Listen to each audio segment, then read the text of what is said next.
My goodness, guys, it is time. AEW Dynamite NXT. My goodness, right after the Royal Rumble, man. Right after the cruise of Jericho, man.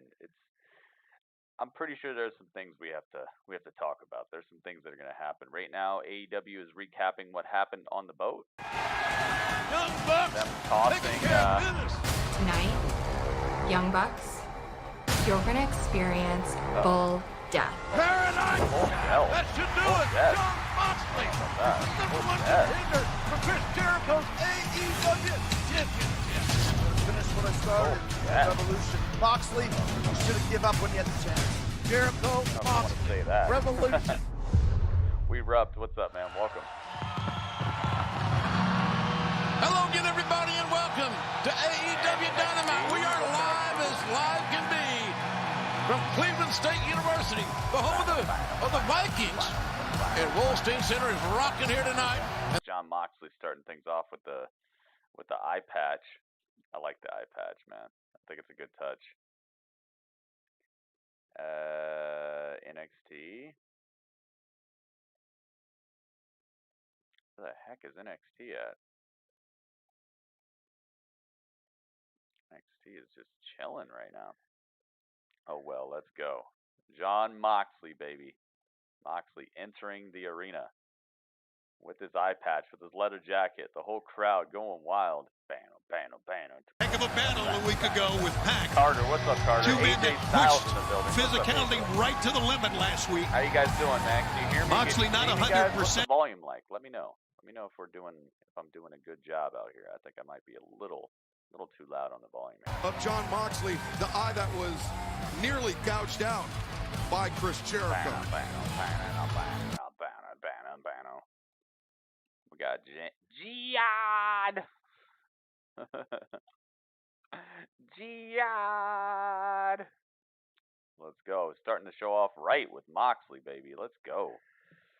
All right, let me see if I can get a screenshot of this real quick.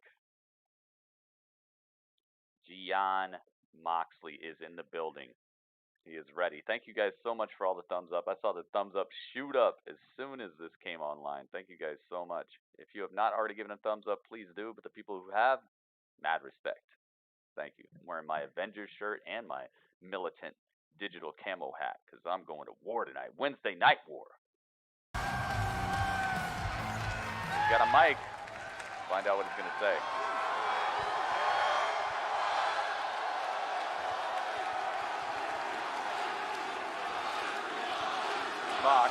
Moxley.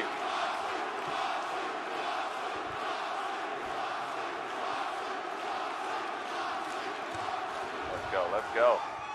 I gotta tell you, it was come on, man. Right around the time I got stabbed in the eye with a metal spike that it occurred to me. I guess the fun and games with Chris Jericho are over. Yeah, you better get serious. Now, I've known this was coming for a long time, and now it's official. February 29th, AEW Revolution on pay-per-view in Chicago. Moxley, Jericho, AEW World Championship. What is this laugh? Now, Chris Jericho is the final obstacle in my way that stands between me and the top of the mountain here in AEW. But it's a lot more than a wrestling match. It's not just possibly the greatest of all time, Chris Jericho. It's also everything that comes along with him. It's the inner circle. It's the mind games. You see, Chris Jericho is the type of man that orchestrates 5-on-1 gang beatdowns. Yep. The kind of man who hides behind his boys. He's the kind of man who tried to take my eyesight. The kind of man who smashed Dustin Rhodes' arm in a car door. The kind of man that maimed Cody Rhodes' face. How far back do you want to go? This guy stole Ray's mask. Hell, this dude punched a woman, for crying out loud. He punched a woman? Did he? Now, I am far from perfect. I have made every mistake in the book. I'm no hero. I'm no role model. Moxley's a little bigger to me. I'm no saint. Moxley's a little bigger right now. I don't have to wear a white title. hat or a black hat, but I make damn sure at the end of every day I can look at myself in the mirror, because all the championships and money in the world don't mean nothing if you don't have your honor, if you don't live by a code. Michael, what's up? Welcome back, man. I don't know what kind of man Chris Jericho sees when he looks in the mirror, but I'll tell you what I see. I see an insecure egomaniac. I see a manipulator, a liar. I see a coward and a bully. And boy, oh boy, do I hate bullies. So let me tell you what's going to happen on February 29th. Chris Jericho and the Inner Circle will have a target pointed square at my head. But I will look right back down the barrel of that gun. I won't blink. I won't flinch. I won't hesitate. I will take Chris Jericho out. I will I will take the AEW World Championship from Chris Jericho. And Chris, there ain't a damn thing you can do about it. There's a lot he can do about it. Because Chris, it's not about the kind of man you are. It's about the kind of man you're not. Oh. And hey, that is to say, if Chris Jericho even makes it to Revolution on February 29th, see, I'm no dummy. I know I'm gonna have to spend the next 3 or 4 weeks, with my one eye in the back of my head, looking out around every dark corner, making sure that the Inner Circle is not gonna try to take me out so I don't even have to make it to the pay-per-view. I'm not gonna have the patience for that. I say, Chris, let's just get your ass kicking out of the way right here, right now, tonight. Let's do it. Wow. And for once in your punk ass life, take your beating like a man. Ooh. Arsenio, how you doing? Well, apparently, in my mind. All right, let's see if the crowd sings it this time. I hope the crowd sings it again. familiar music.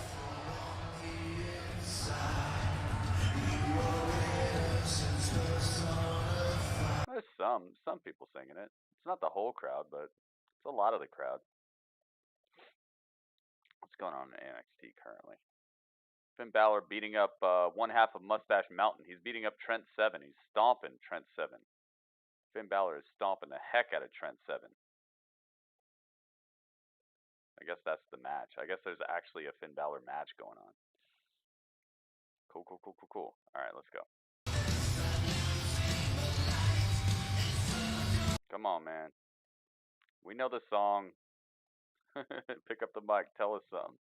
Le Champion is on top of the ramp right now.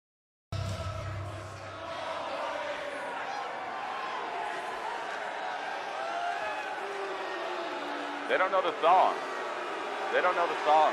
As soon as the beat stops, they stop singing. They're like, wait, what comes next? Nice try, crowd. Typical Cleveland idiots. How big was Jack Swagger when he was in WWE? He got pretty big, Moxley, Carter. He got pretty big. It makes me laugh when I hear you talk about what you've done and what you deserve and what you earn. What you earned was a spike to the eye. All right, we got Jericho out here. And that's what you deserve, because all you had to do was say yes to my offer of joining the Inner Circle, but you didn't, and now look at you. You look like a jacked up, cracked up version of Captain Jack Sparrow. Oh. How you be? What's up, Trevor? Yo ho ho and a bottle of dumb. Oh. Because you're stupid. Because you're stupid.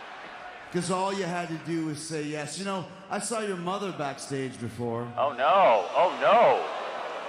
Uh-oh. She was looking especially fetching.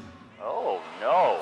Maybe I'll give her a call later. Oh. But I told her, I went and apologized to her for what happened to you. And I told her the reason why. I told her it's your fault. It's your fault you're in the position you're in because I offered you the keys to the kingdom and instead you smashed a bottle over my head and this is where it ends up today. Very true, man. He did. He offered him everything. So, Mox, you want to be a big man? You want to challenge Hey, man, I hope Chris work's Jericho? going well, Trevor. Huh? You think you have what it takes to beat 𝗏𝗏𝗡𝗏𝗡? Champion? You don't even have what it takes to blink with both eyes. Oh, true. But if you want to fight here in Cleveland tonight, you want to fight me.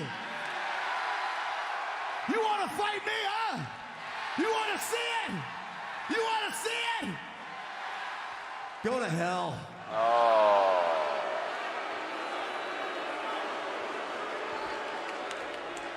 Cleveland doesn't deserve to see 𝗏𝗏𝗡𝗏𝗡 one-on-one. Besides, you know me.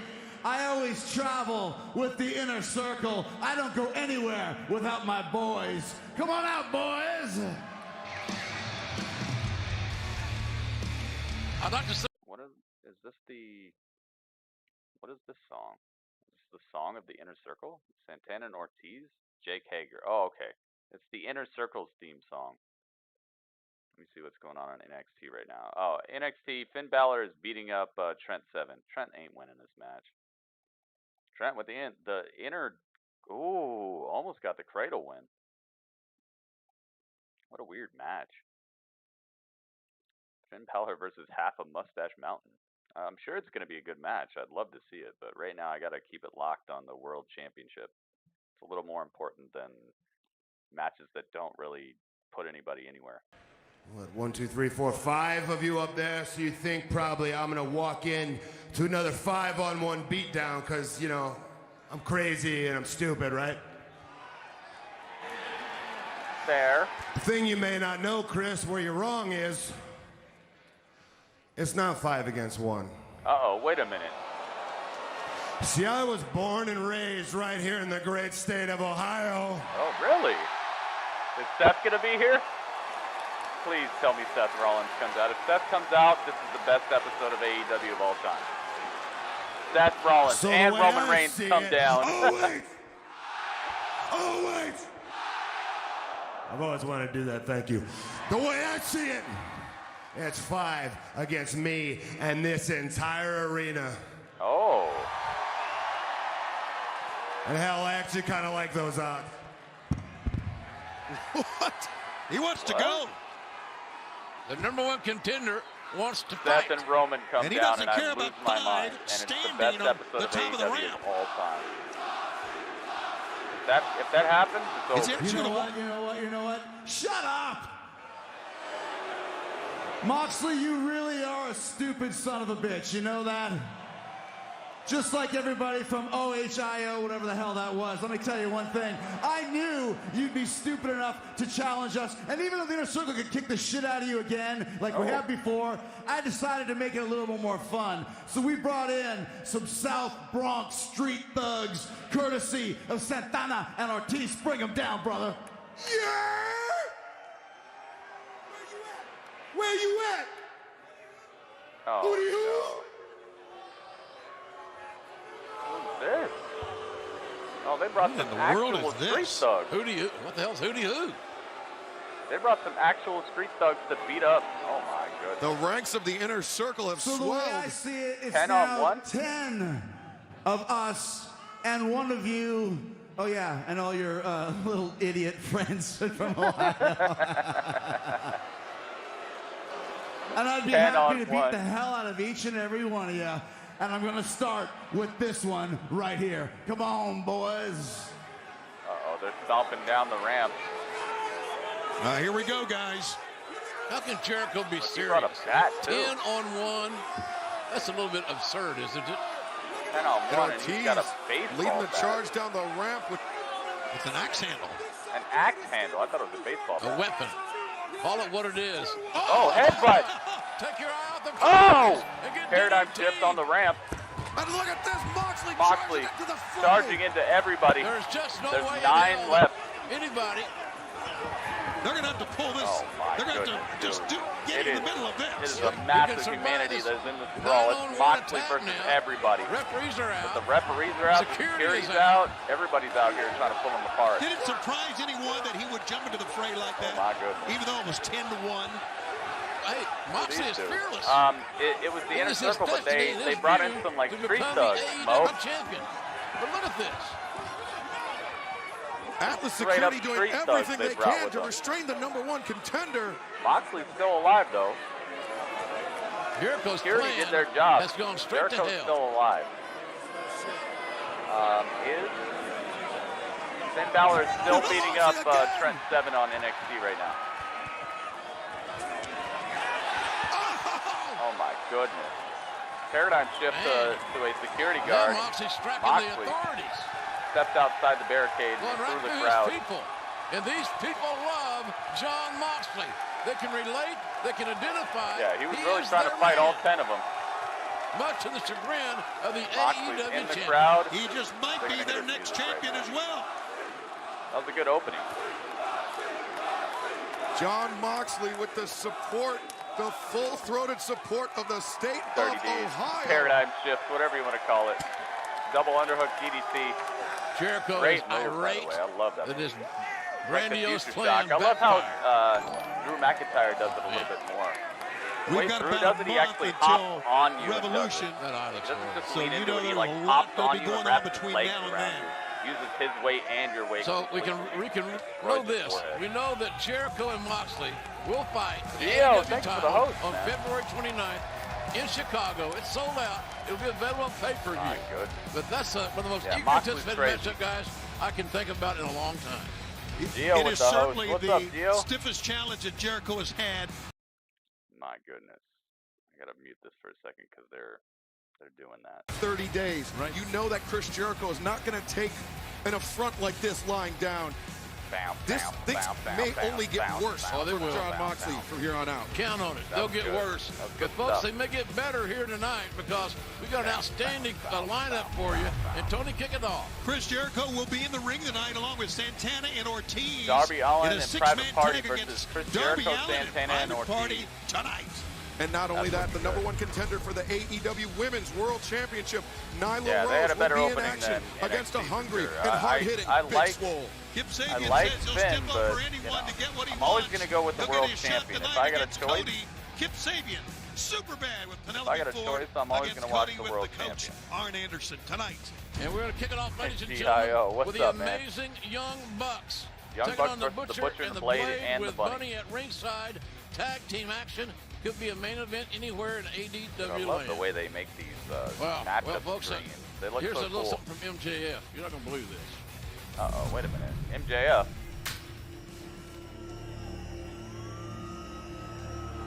Uh-oh.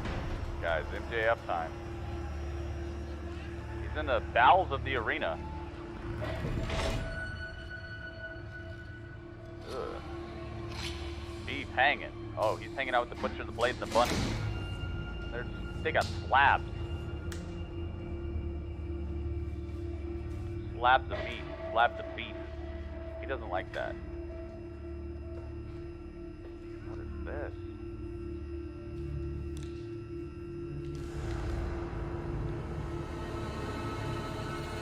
Young Bucks. Wait, what?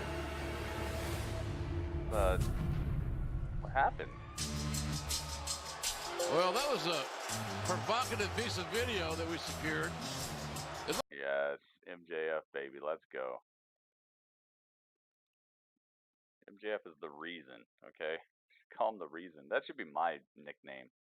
The reason. MJF with the Butcher, the Blade, and the Bunny on the payroll. Let's go. Let's take a screenshot of this. Look at that. MJF. Just the man in charge. He's got the payroll. He's got the cashola. He paid for the Butcher, the Blade, and the Bunny to come out here and just decimate the Young Bucks. And I hope that actually happens because the Young Bucks got so much shine last week, and they weren't even like part of the stuff that they got shine from. Very nice for them to get kind of cut down to size here. All right, they went to commercial break, so let's go back to NXT real quick. In the meantime, let me get this going. Show you guys what I did here. Because yes, oh yes, I stay busy. I stay busy. Even when I'm chilling, I'm not chilling. Look what I got you guys. MJF, Butcher, Blade, and the Bunny perfectly framed up. You see how I work? You see how I work? You see how I roll? All right, hang on. Broserweight. And care in his eyes. And I think tonight, we're going to make history. I've been to the finals of the Dusty Classic before. Tonight's my chance to redeem myself. We're walking out with that trophy. And if I have to snap James Drake and Zach Gibson's fingers... Gio knows. Then so be it. A little extreme. You're a wild man. But that's why we're going to win, Kathy. And when we celebrate, the world's going to see why Pete's the life of the party. They can go wherever they want. The party of pain is coming up in the main event where the Broserweights will battle the grizzled young veterans to determine the 2020 Dusty Rhodes Tag Team Classic winners, and the team that will challenge the Undisputed Era at TakeOver Portland. Oh my goodness, sorry, I'm gonna turn that down just so I don't get claimed or anything. They can be there. Roman and Seth, anybody. Vince McMahon could go buy a ticket to AEW right now and just be in the front row if he wants to. But I mean, it wouldn't be the best thing for him to do. it would obviously give AEW a bump in ratings to find out Vince McMahon was at Dynamite. So he probably doesn't want to do it, but it's allowed. It's legal. You can buy tickets and go to events. That's how like Obama and Donald Trump, like, how do you think they get to games? They get tickets. They go. That's it. It doesn't matter who you are. Like, you're allowed to be at events. I would love to see that. They can visit. They can go to any event they want. They can go to a Rolling Stones concert. They can go to a U2 concert. They can go see Gwen Stefani. Like, they can go wherever they want. They just can't compete. They can't be part of the actual competition. They can't be booked in anything. They can go wherever they want. They can go to the United Center. They can go to the Worcester Wolstein Center. They can go wherever they want. They could be in. How do you think like people like Kobe Bryant could show up to like Bulls games and stuff? Like, they can be there all they want. They just can't compete. They can't be part of the show in a way more like, okay, look, what about The Undertaker? The Undertaker went and watched NBA games. He was in the crowd, you know, like, they can go there. They just can't do anything. They can't get involved with the athletes. It's not illegal for them to be there, but they're just not going to do it, you know. And they're not going to do it because they don't want Vince McMahon to put them in punishment for years. I'll tell you one thing, dude. Whoever would show up to an AEW show, they would be getting wrecked by Mojo Rawley for like 3 straight years if they do that. You don't want to do it, but it's possible. Super Kick Party! Is it time for that? Yes, it is. Tony Schiavone has to wear 2, maybe 3 layers when he goes in the pool. Yep. Well, this will be an outstanding match. Yep. Young Bucks are here, guys. The Elite. You can go to StarCast. Yeah, exactly. See? Like, you can show up. You can even hang out with them. Freaking, oh man, think of all the people who've taken pictures with people from AEW, like, who are still employed by WWE. You can do it. It's just, it's not going to do wonders for your career, but it's possible. It's legal. All right, so we got Young Bucks versus the Butcher, the Blade. That's not a wrinkle, 𝗟𝗶𝘃. I'll tell you what that is. That is the Elite coming apart at the seams, and I'm loving every single second of it. Oh, and Bottom MJF line on is that commentary. the AEW tag titles continue to escape the Young Bucks. That is their mission. That's their goal. We'll see if they can accomplish it But this is a unique matchup. They say styles make fights. This big guy right here can throw his weight around with anybody. Yeah, speaking of goals, I think the goal here is to take the Bucks out. And tell me if I'm wrong, but that seemed to be a pretty big stack of money. Was that what was in that envelope there? Yeah, and they also, it was a really big stack of threats. Threats from the Young Bucks. They threatened my life, Tony. My life. These guys claim to be good Catholic boys, good Christian boys. You know what? I think the only Bible verse these two marks know is Austin 3:16. They are fake. No. Everything about them is fake. Nothing about them is real. They make me sick Shout to my out to stomach. WWE. And tonight, they're going to experience full death at the hands of the Butcher and the Blade. I think because of that, JR, they'd have to approach this match a little bit differently. Yeah, high stakes. Yeah. Because apparently, I'm guessing here that the Butcher and the Blade, they need to hurt somebody to earn that money. Very horrible. I don't know that a win is enough, quite frankly, for what Right. MJF is looking for. Here's my take on it. I don't care if these guys win or lose. All I care about is that the Young Bucks can never wrestle again here in All Elite Wrestling. That's what I care about. That's pretty drastic, young man.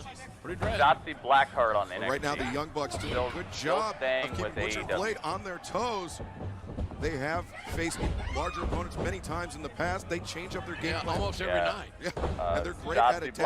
Blackheart, they're trying to there by the force it Blade. down our throats. The Young Bucks, when they're much about it. build that double drop kick, when they control Hopefully the they pace, can change my mind. they're hard to handle. It's not going to happen right now because I'm watching this. I'm watching the Young Bucks all the versus super Butcher kicks and in the the Blade. world are not a I feel great like this has substitute more of a for power. No, meaningful sir. That's the exchange difference between the Butcher and the Blade and the Young Bucks. The Young Bucks, let's face facts here. Where are they trained? Who I feel like trained them? this Nobody. match might matter a little bit more in the Backyarders. grand scheme Now, of things. you have guys like the Butcher and the Blade. The Blade trained by Les Thatcher. The Butcher, a man who was trained by none other than MMA superstar Josh Barnett. Matt Jackson These rolls guys out are the real deal. face to face with the Butcher. Two Rolls great back coaches, no in. doubt about that. Now crawls through the legs of the Blade. Jackson so fleet-footed, and Nick Nick, every bit his equal in the hop speed up department. knee, ducks under the incoming clothesline. And now that shot Blade staggers catches Blade shot. center of the ring. Sold up to the midsection there by Shots Nick from Jackson. Nick Jackson.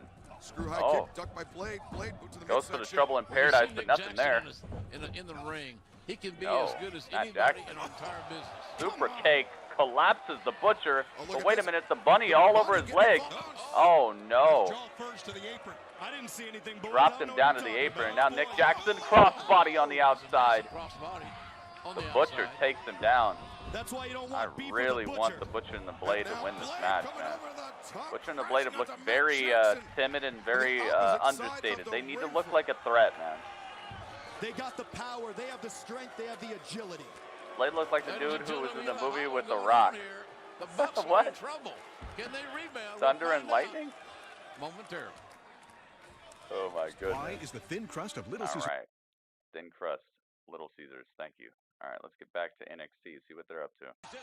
All right, so it's Shotzi Blackheart versus... Every day, these two superstars are hustling, looking to move up the ranks in what is Nice to hear arguably Morrow the again. I was deepest worried that division Morrow was in gone. the business. The NXT Women's Division, where Purrazzo quickly All right, Deonna Purrazzo securing versus the left Shotzi arm Blackheart. of Shotzi Hey, Blackheart and grounding the Thrill Seeker. could be a good so match many here. of the NXT Women's Nice Division little in the Royal Rumble this arm past control Sunday, from Deonna impressing Purrazzo. Bianca Shotzi Belair, Blackheart of course, Shayna face Baszler down on the as mat, well. feeling the pain to the Everybody arm. wants Left to arm be gets part destroyed. of this division, Oh, we got this Chelsea brand. Green in her debut tonight. Who was also in the Her Women's singles Royal Rumble, debut. make her NXT debut. Not her debut, Part of the it's her- Robert Stone brand coming up as a maybe her step-up NXT Enziguri debut. lands for Blackheart, who would love to dominate That's a Purrazzo Mummy just movie like starring the... Tom Cruise. What about that movie? There's that technical proficiency of Deonna Purrazzo. I don't like that movie very much. And it's bad It was news fun to once watch Deonna like one gets an time, injury but on that arm. it just breaks Purrazzo's down, been man. It wanting breaks down under pressure. opportunities It's not here as in good as the NXT old for a Mummy while. movies. You have to think that probably added At salt least to to the me. I wound. mean, I think it's all right. Oh, It's thought not they were great. down. There's Blackheart trying to escape, but Purrazzo joining the He had WWE voice problems. I Performance can Center in the understand summer why. of This guy gets really 2018, involved. but she You has guys hear traveled me. around the globe. I talk every day and I honing lose her my craft, voice sometimes. securing the That's why I always try to necessary stay skills hydrated. to That's make why I it always have a to drink the with me. black and gold I proving used to ground. stream and I used to not drink anything, and I would wake up with a throat full of tack, like the worst I've ever felt voice-wise, to where I couldn't even scream. I couldn't even say anything. You're right, Nigel. In the Mae Young Classic. Jason Statham. Yeah, make a mummy movie with Jason Statham as the mummy. I want the mummy to kick butt. I want the mummy to have like some ancient karate, ancient martial arts. I want the mummy to be Jason Statham, and I want the guy who's like tracking down the mummy. I want that to be Tony Jaa, the guy from The Protector and all that. Make it so it's Tony Jaa and Jackie Chan. They're the team that's got to take down the mummy, and the mummy is Jason Statham all wrapped up. That's the movie I would watch. Shotzi Blackheart rolling. Oh, look at this. Twisting Bulldog. She's got that forward. Blackheart back in offense oh, is this now Beth with Phoenix? knee Beth Phoenix is already back on commentary after the hellacious injury she suffered from the Royal Rumble. She was bleeding a torrent of blood. That's one, that's two. No. Purrazzo kicks out. The questions that are being painfully posed. Ben Stiller, yeah, make Ben Stiller there too. Make it so it's a triple threat. Not yet, not yet. I'm saving that for tomorrow. We rep. Tomorrow is the nitty gritty. Face stabber. Kelly, thank you for the host. All right. Shotzi up top. Writhing, excuse me, on the mat. Gianna Purrazzo down on the mat. Nice. Senton. That might be over. That's two? Yeah, it's done.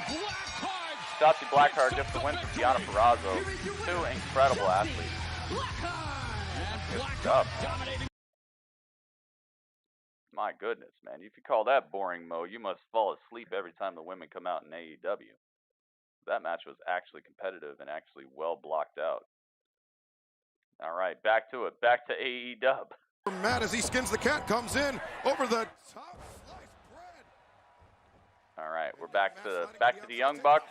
Oh my goodness, super cake to the Butcher. The Butcher is always face down, man. Butcher's taking all kinds of time off. Crowd is very hyped tonight. I like it. Hype crowd. Matt with an incredible elbow drop. Two. No. Man. Blade kicks no out. No time to spare after the big elbow off the top. That was close to being a bad investment there, MJF. Tony, how about you shut up tomorrow, with your $5 suit? Now Matt Jackson. Yes, I do. Okay, I was just hoping, man. I'm like, dude, if you're saying that NXT women's match is boring, then you must absolutely fall asleep when you watch these AEW women's matches. No, Butcher breaks it up. Impressed with the Young Bucks keeping it together, man. I think Bunny is going to be the deciding factor in this match here. It's pretty amazing. You're right. Off the rope, breaking through the double clothesline attempt by the Young Bucks. Oh my God! Double super cake. Take the. The Butcher has spent more time face down than freaking. Man, I don't know what. More time face down than like an octopus or something. You know what's coming up? It's get out of there. Wait a minute. Meltzer driver. Meltzer driver. It's over. There you go. Young Bucks win. Well, man, MJF paid all that money, dude. He had a thick envelope of money that he just gave to these guys. You better get a refund. You better get at least, I don't know, 90% of that back. Maybe they have like a 10% keeper's fee, like just for trying. But man, you better get it. Oh, it's a post-match beatdown.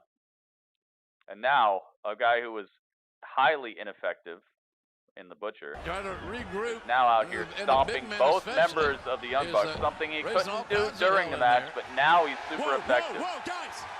Wait a minute, Kenny Omega in a pink shirt. Kenny Omega off the rope. Big leaping knee. Destroys the face of the Butcher. And here comes Hangman all drunk. You're embarrassing me. You're embarrassing yeah, Young Bucks finally win another match. They lead back together. At least three of them. Wait, is Bunny an actual bunny man in a suit? No, she's a woman in a suit. Buckshot. Lariat. Give me my beer back. What a shot. Takes his beer back.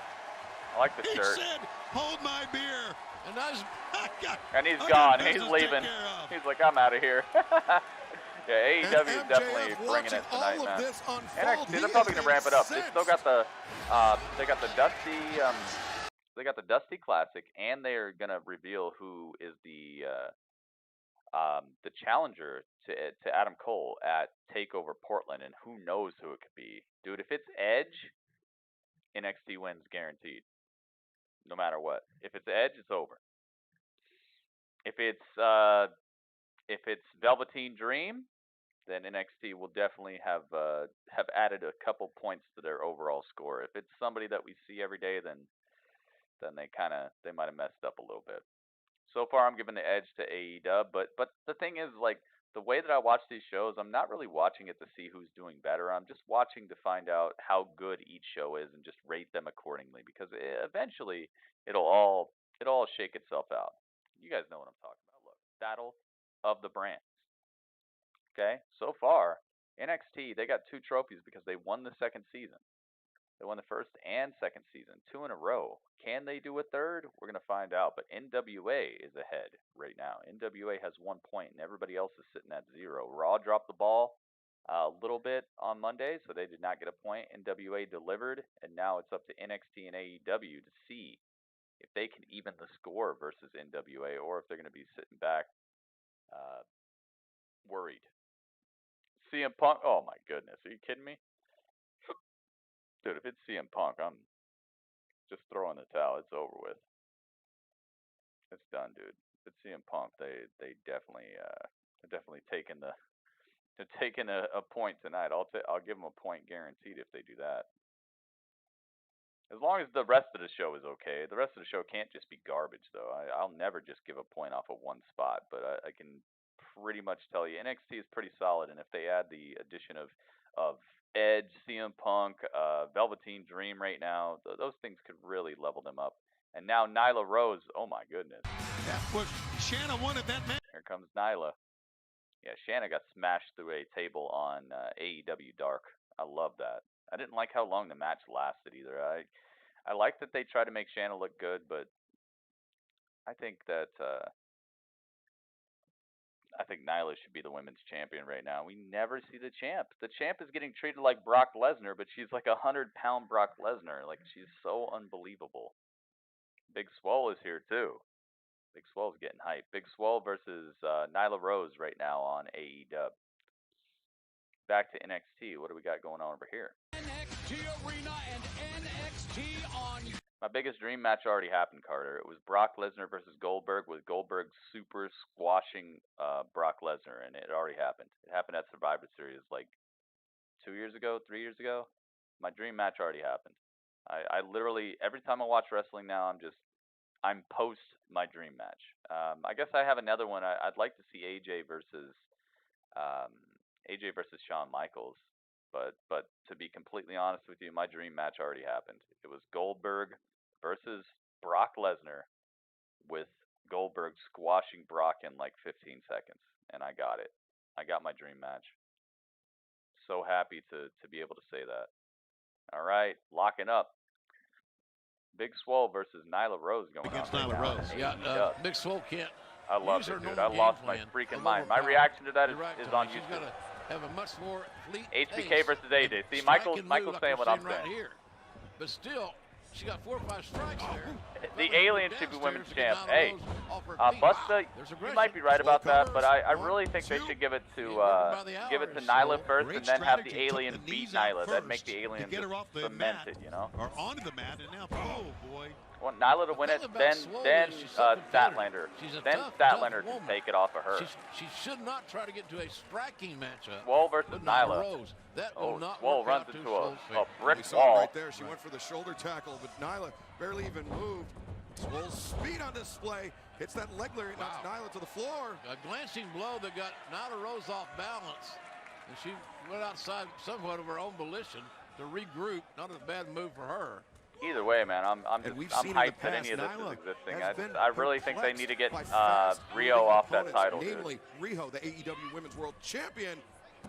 Swept up the Rio leg of is Swole, not. Rose. I was just thinking it would not convincing, very distracting, very unbelievable when she does certain things, and on top of that, she's never here. So it's, I don't know. They want her to be like a face champion, but face champions are actually in the building. Ken Carmen's show for having us on today, talking about. So I don't know, man. I like her, but just it's time for her to step on back, man. All right, this is what's happening right now. Big Swole versus Nyla. Let's see what's happening on N to the X to the T. Oh, Keith Lee is here. Oh, bask in his glory. All right, I'm staying here. I'm staying here for a bit. Let's find out what Keith Lee is up to over here. Who is he? Who's that champ I see? Rhetorical question, because they all know the answer. It's Dudley. Yeah, and he ain't playing around. Give this man a mic real quick. Give this man a mic real quick. All right. In his glory. Let's go. Bask in his glory. Oh, bask in his glory. Let's go. Let's go. Let's go. Let's go.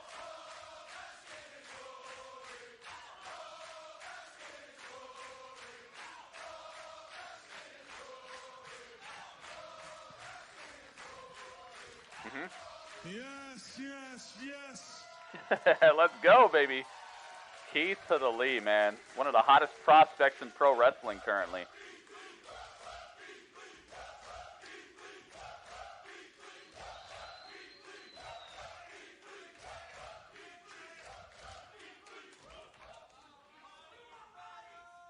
Greetings and salutations. Let's go, baby. My name is Keith Lee, and I am your limitless NXT North American Champion. Let's go. What's he got to say?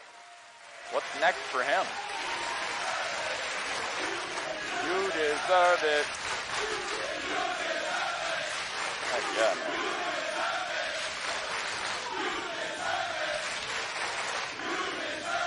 Let me paint the picture for you. Just about 2 months ago, I came out here and I told 4 men I was just deciding which championship I would take. Don't you forget about Lee? Wouldn't Lee be better, Kelly? Don't you forget and with about this Lee. On my shoulder, like it's not only am I a moment maker, not only am I the game changer, but I am also now a prophecy ender. Yep. He took the gold off of him.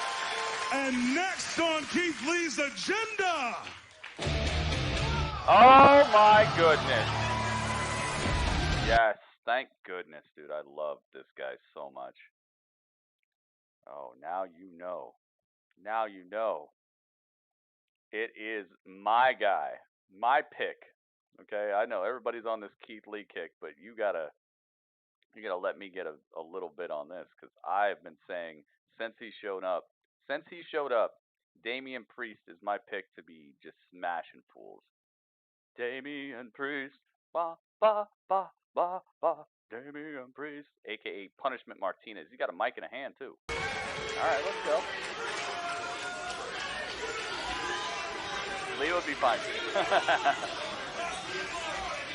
Don't. Keith, I don't know if you know this about me, but He holds the mic. He holds the mic like really like taking things that are meaningful to me. Now that could be a group of women. His voice is epic. His voice is like my voice. Business, or priceless possession. Either way, I usually get what I want. Uh-oh. And right now, what I want is that right there. Doesn't everybody? Heck yeah, man. Let's go. Listen, Keith. Do it tonight. All I need to know is how you're going to give that to me. Ooh. Just like that? Wait a minute, what? No way. 𝗙𝗂𝗃𝗲, however you want to say it. Dominic Dijak. Heck yes, dude. I was worried he was injured for a second because I didn't see him for a while. We're back to this, dude. They cut out the middleman. They cut out the Roderick Strong. I love Roderick Strong, but yeah, he was the middleman between these three right here. And maybe even Killian Dane. Maybe even Killian. All right, let's go. Keith, you and I, this is hotness. Lord knows we've been through our fair share of battles. Yes. Some of the best. Some of the best, you're damn right. Some of the best. And if anyone deserves that North American Championship, it's you. You're damn straight. Thank you. Give props. Give props. But if anyone is going to be the first to challenge you for that North American Championship, you can be damn sure it's not going to be bootleg Marilyn Manson. It's oh! Oh! You got this face for that. Bootleg Marilyn Manson. Look, it looks like y'all have a debate to tend to. Oh, no. So I'm going to leave y'all to that. Have fun. Oh, no.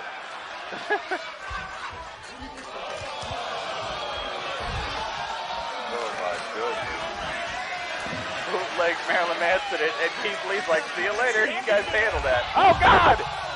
Dude, the hot right hand from Damian Priest drops Dominic. Dreams for Dominic Dijakovic from the man he called the oh, this is about to be a match right now? Dude, let this be a number one contendership right now. Oh, it's a match! Let's go! Oh, my God! Dude, we're out. We're going in.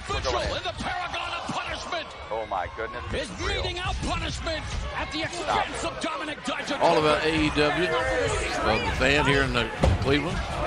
As soon as some barbecue sauce, Tony. Dijakovic would love a Ross next title opportunity in the North American title. Bully his way into my broadcast. Jim Ross, stop that. Backbreaker by Dijakovic. Oh my goodness, dude. I like this. Kick out by Priest. I like this. All right, Dominic, get over here. The right thing, rolling to the outside and creating a Let's little bit chill, of man. space. Let's chill out. You're gonna be fine. To the back by Dominic Damian Priest. What a counter kick back by Priest. Get over here. Rocking Dijakovic All right, to there the we go, guys. And Priest looking Pretty much a number one contendership match right here. Bootleg Marilyn Manson. I loved it. Oh my goodness. Across the apron. Can Dijakovic recover? Dude.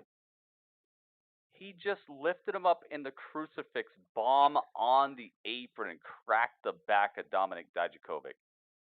That's how you go to commercial with a potentially career-ending spot? What a spot. Ay, ay, ay. I'm loving it, man. I'm loving it. This is McDonald's. This is a McDonald's match right here. Two people who you can tell want this title with every fiber of their being. So, okay. So, right now we know neither Dominic Dijakovic or Damian Priest is going to be challenging Adam Cole for the World Championship. Right now I'm thinking it could be Finn Balor. I'm kind of hoping it is not Finn Balor. I'd like it to be like a surprise.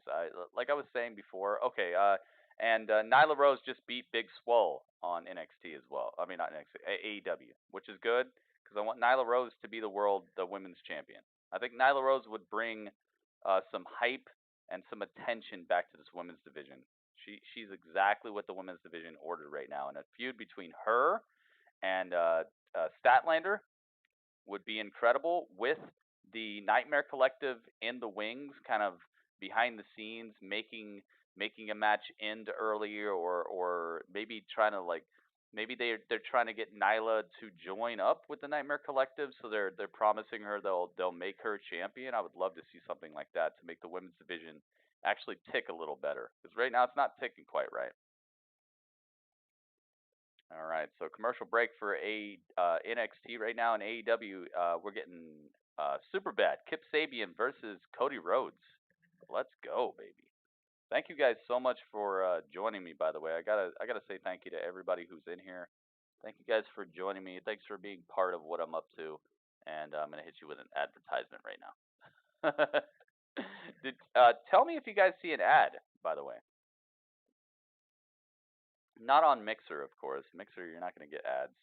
But on YouTube, if you get an ad, please tell me. I would like to know about advertisements showing up, because obviously on YouTube, that's how you make money. You get advertisements, or you get sponsorships, things like that. So please let me know if you see an advertisement, guys. I tested it and I got an ad once, But I'd like to know if anybody in the stream right now is getting an ad. Let me know. Super bad. 𝗘𝗃𝗧𝗏 and his boo thing, Penelope Ford, making their way to the ring, and you know Cody's gonna have a 10-minute entrance that's gonna have the electric light orchestra in the background, and a bunch of Barnum and Bailey circus workers are gonna be flipping in the background, and just a 4th of July level of fireworks. You know, Cody, it's gonna take forever, so no ad yet.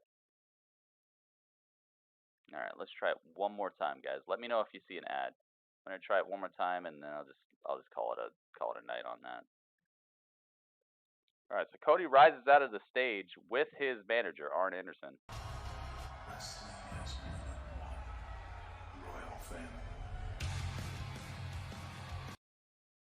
Wrestling only has one royal family. That is an absolute lie.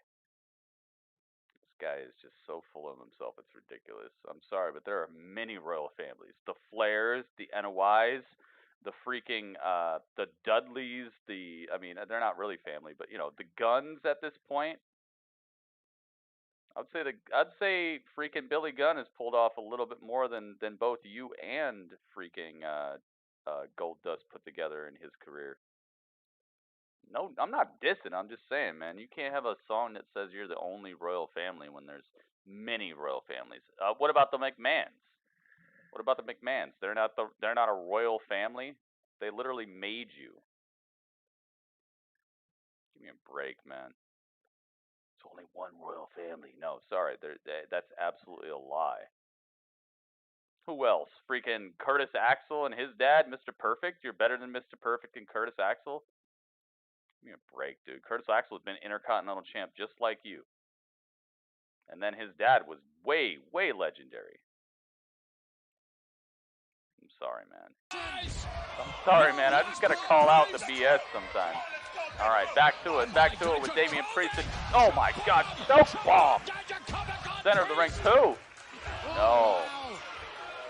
Damian Priest kicks out. What Priest does immediately, crawling on his hands and knees to the outside. Priest knows he's hurt. Rhodes family more prestigious. They're more prestigious than some families. They're not more prestigious than Roman Reigns' family. Not more prestigious than the McMahon family. Nah, man. They're not the biggest, best family. If it wasn't for the McMahon family, none of this would even be happening. 𝗙𝗃𝗃𝗏 grabbed for a second his lower back and his neck. It was his back elbow. You got a whole bunch of pyro. I'm not trying to diss. I'm just saying, man. Why do you have to add that to your theme song? Damian Priest chokeslam off the top rope. Oh, 𝗙𝗃𝗃𝗏 kicks out. It's become a war of attrition between these two. Rhodes family's the best family ever. Are you sure about that? Pretty sure Ric Flair is more legendary than Dusty Rhodes. Just that alone, and then the fact his daughter has achieved more than Cody and Dusty put together already. No.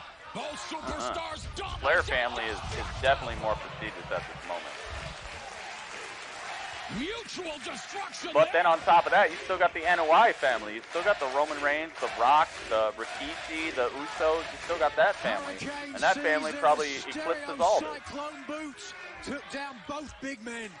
Rhodes family is absolutely not the only royal family in wrestling. That's my point. The song says there's only one royal family. That's an absolute lie. It's not just one royal family. No matter if there's one better than the other.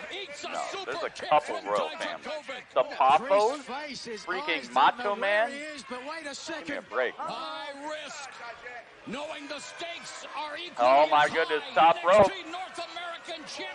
Second rope, no, second rope action. Dominik Dijakovic looking for the fireman's carry against Damian Priest. Damian Priest with the elbows to get out of it. No way. He's going for the poison rana off the top. No way.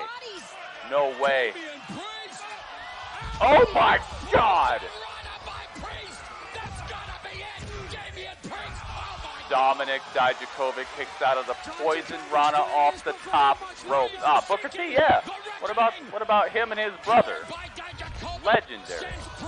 5-time champion, multiple-time tag team champion, 2 different companies. Not just one royal family. Oh my goodness. Go to sleep. It's over. Dominic wins. Good stuff, man. 𝗗𝗃𝗃𝗃 with the torture rack face busting knee.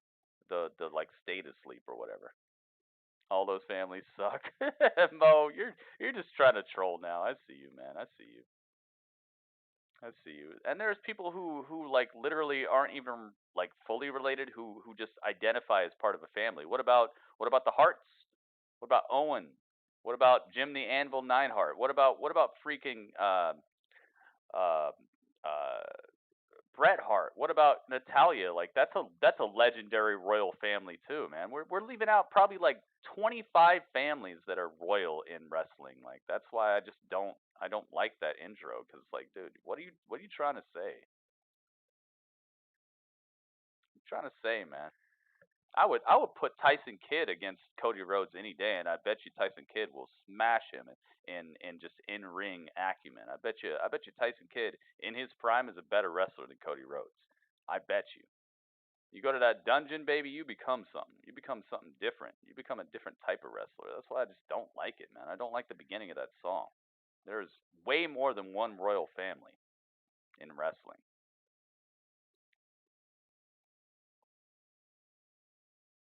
Sorry, but no. There's way more than one royal family in wrestling. 𝗗𝗃𝗃𝗃 gets the win. I love it. Yeah, Tyson Kidd is incredible. He's a great wrestler. Who else? There's probably like 10 families I'm not even listing right now. That's my problem with it. Is like, dude, yeah, you guys are good. I love the Rhodes, but come on, man. You ain't the only royal family. We're still at commercial with the AEW, and NXT is showing people wrapping up backstage. The grizzled young veterans. Tag team champions, and it would be a return ticket to mayhem, a return ticket, hooking the leg, and they're showing a replay of last week. NXT tag team He's broken. champions. I didn't say now. I said when in his prime, he was probably better than Cody at wrestling. As they prepare to beat Pete Dunne and Matt Riddle in the final of the Dusty Classic tonight. Wait a minute. Wait a minute. We got Tommaso Ciampa Regal backstage. announces who will face Adam Cole for the NXT Championship at TakeOver Portland. Obviously, you were very interested. At TakeOver Portland, Goldie's coming home. Goldie's coming home? Tonight. Oh, he says it's going to be him. Daddy makes sure of it. Uh-oh. How do you think they make Starburst taste so juicy? Like I said, I'm not dissing the Rhodes family. They are legendary for sure, but they're not the only royal family in wrestling. There's more active coaching here tonight. Sorry, than but any no. time thus far. All right, so it is Cody Rhodes versus Kip Sabian. Take another look at some of the action we just left here during the commercial break. Cody's straight right hand, right between the eyes. Hard clothesline. Yeah, great explosion that time out of the side. To get a running start on that clothesline, or a You guys know what I'm talking about. You know what I mean. Right now, Cody with the upper hand, quite literally. Oh, but not for long. Sabian sweeps up the leg. I've done 29 screenshots for you guys. That's that power slam. Power slam indeed. These guys are going at it, man. I'm telling you. I'm out here doing work, man. I'm putting in work. The adrenaline is flowing. The great crowd here on hand, motivating these athletes. They're rising to the occasion. That was awesome, man. Does that mean 𝗗𝗃𝗃𝗃 is going to get a one-on-one shot at TakeOver Portland? What do you guys think? Maybe Penelope wants a souvenir. 𝗗𝗃𝗃𝗃 versus Keith Lee for the North American Championship. Cody. This is what we got right now, guys. This is live and direct, straight from the scene. Cody versus Kip Sabian. Uno, dos. Kip kicks out. 2 count. That momentary distraction allowed Kip Sabian to recover enough to kick out. I think Cody had it right there.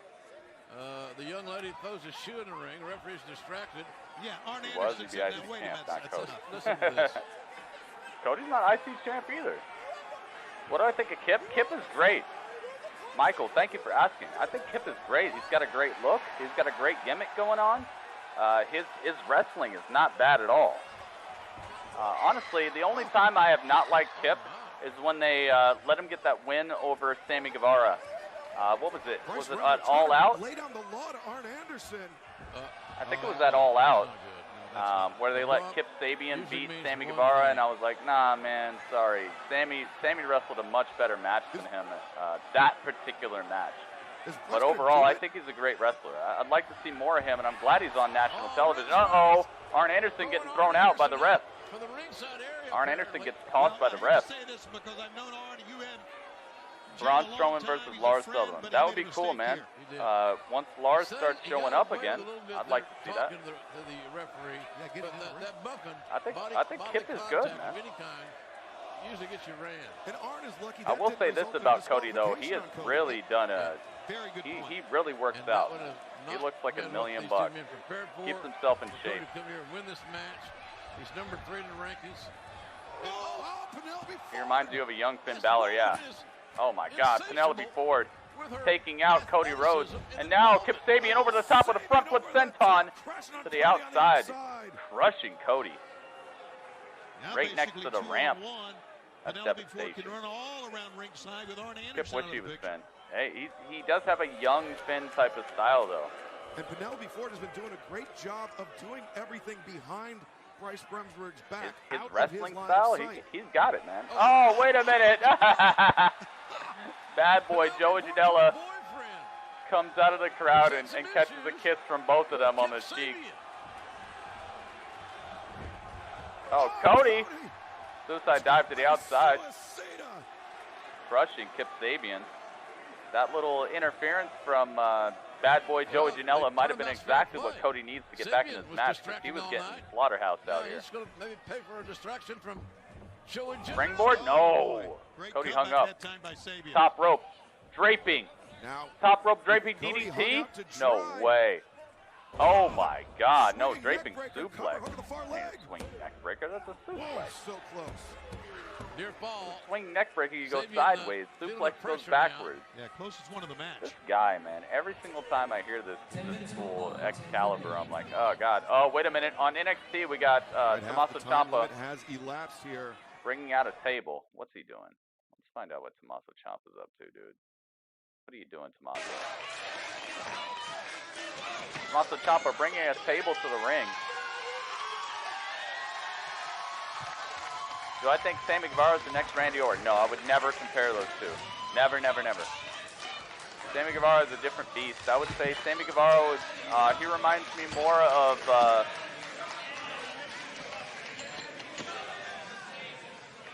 Sammy Guevara gives me more of like a 𝗏𝗃𝗃𝗏 type of vibe, but just not as skilled. But he gives me more of that like I'm a jokey, but I'm a joke wrestler at times. I don't take things too seriously, but I'm also really good at what I do. I'd say closer to like a 𝗏𝗃𝗃𝗏. Wait a minute, he's got spray paint? What is this? What is this? Tommaso Ciampa has a table and he's spray painted an X across it. Uh-oh, Adam Cole's coming out here. Ciampa destroyed the Undisputed Era by himself. He's kind of like Eddie. Yeah, I could see Eddie too. Mo, you're right about that. I love him though. He's good. Everybody's supposed to feel sorry for you? You think you can get away with jumping the Undisputed Era like a coward? Like a coward? Who the hell do I think I am? I'm the guy who never lost that NXT title. Ooh. I'm Goldie's daddy. I'm Goldie's daddy. Stone Money, what's up, Stone Money? What's gonna happen tonight? You're gonna walk your ass down that aisle. You're gonna walk up these steps. You're gonna get in this ring, and Adam Cole, I am going to whoop your ass. Then, that's true. Then, I'm going to pick you up. This is what's happening live right now on NXT. Ciampa, Adam Cole. March the damn spot, Adam. Then I'm going to sign me a damn contract, and Adam Cole. Stone Money, welcome. In Portland, I'm going to take back my NXT title. In Portland, I'm going to take back my life in Portland. I'm Goldie's daddy. I love it. I love it. I'm Goldie's daddy. This was going on. I was in my office with Adam Cole, and Adam Cole doesn't care who he faces at Portland TakeOver. So he's already signed a contract, and I was coming out to give you the opportunity. Listen, I got this. Because this. Oh, Joey Janela's got ring skills. He's just more of a hardcore wrestler. I am Adam Cole. Baby. Whether you like it or not, I am the NXT champion of the world. So, here's what I'm going to do. I'm going to walk up these stairs. I am going to get in this ring, and I am going to... Oh, hit him in the head. Adam Cole hit him in the head with the mic. And now he's just beating him in the head with the right hand. Oh, you don't call out the NXT champion and not suffer the consequences. No, he's got the title. Oh, big boot. Ciampa destroys Adam Cole with a big boot. Lifts him up, puts him to the table. X marks the spot. The NXT champion. Straight through the table. Oh, that's done. Well, that's done. And then rips his shirt off and tosses it to the crowd. Oh, he tried to. It hit the top rope. He makes him sign it with his cold, dead hand. Is that what he's gonna do? What an ignominious way. Tomatoes better get his championship back. Tomatoes. Tomato Ciampa. Wow. There we go. Ciampa signs the contract. Tomatoes. I like it. Sealed in the blood, oh, sweat, and blood. tears that it took. He put the blood from his head on the title. Surgery. He never lost the NXT championship in the ring. Goldie. Daddy's home. Oh, the blood from his head is dripping on the title. What an incredible spot. The blood from Tommaso's head is dripping on the title. Oh. Well, I hate to say it, but everything. What a perfect spot, dude. He's bleeding from his head. There's a cut on his head, and there's blood coming from it. He picks up the title, and as soon as he picks it up, you see the blood start dripping on the title, and it's just cascading down the title. Oh my goodness, dude. That's good stuff. No one will survive. Dude, that was fresh. I'm glad I came back over to NXT to see what was going on, because that was worthy. NXT is bringing it tonight. So is Dynamite though. So is Dynamite. I'm glad Nyla got the Nyla. I'm glad Nyla got the win. Are we about to see Britt Baker? This might be where they her and her whack promo from the boat. You're a big star. We're so proud of you. This is your meal ticket, because we all know before this you were at Starbucks.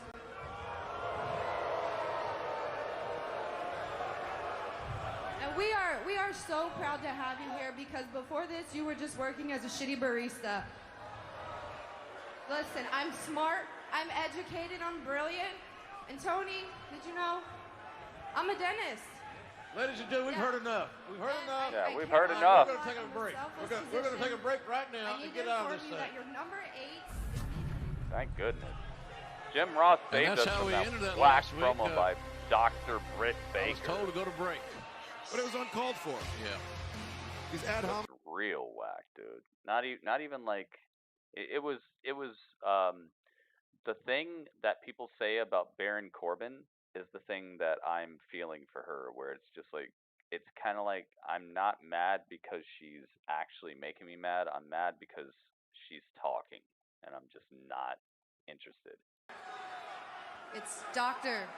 Britt Baker, Tony. Here we go. No, Here offend we go, me. Britt Baker. No, A little. You didn't offend me.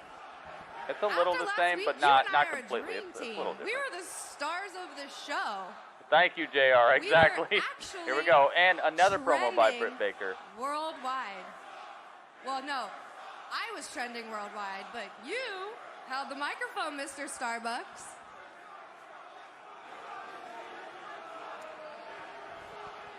Let's address Takes the the mic. true offense from last week. All right, what is it? Jim Ross. Oh. Talking trash? Good old JR. Don't you ever interrupt me when I'm speaking again, understand? Oh. I know you know I'm a dentist because that's all you care to talk about when I'm in the ring. Oh. Yeah, you sit there all smug and pretentious in judgment of my division, of my generation, and you sit there each week and collect a very large paycheck while we do all the work. Be the legend I grew up on, Jim. Oh. Not a sloppy barbecue sauce sales rep who can't even get our roster's name straight. Oh. Yo, she's talking that trash, but she's actually saying some. But no. There's some truth to this. That's right. This is There's my some truth to this. division. I was the first woman signed to All Elite Wrestling, and it's my picture that's on all the billboards and posters. And I promise you all, I will be She's here talking each that week, trash, that's for my sure. smile beaming across your television sets. Which is more than we can say about our champion, Riho, right? Yeah, that's real, though. That's real. She's speaking some truth here. Come here. Come on. And Tony, I care about you a lot. So I have to tell you that judging just from the Talking that appearance trash. Triple T, baby. and the stench of your gum tissue, I can confidently diagnose you with moderate to severe generalized gingivitis. So, Tony, you need to pick up a damn toothbrush. And Cleveland,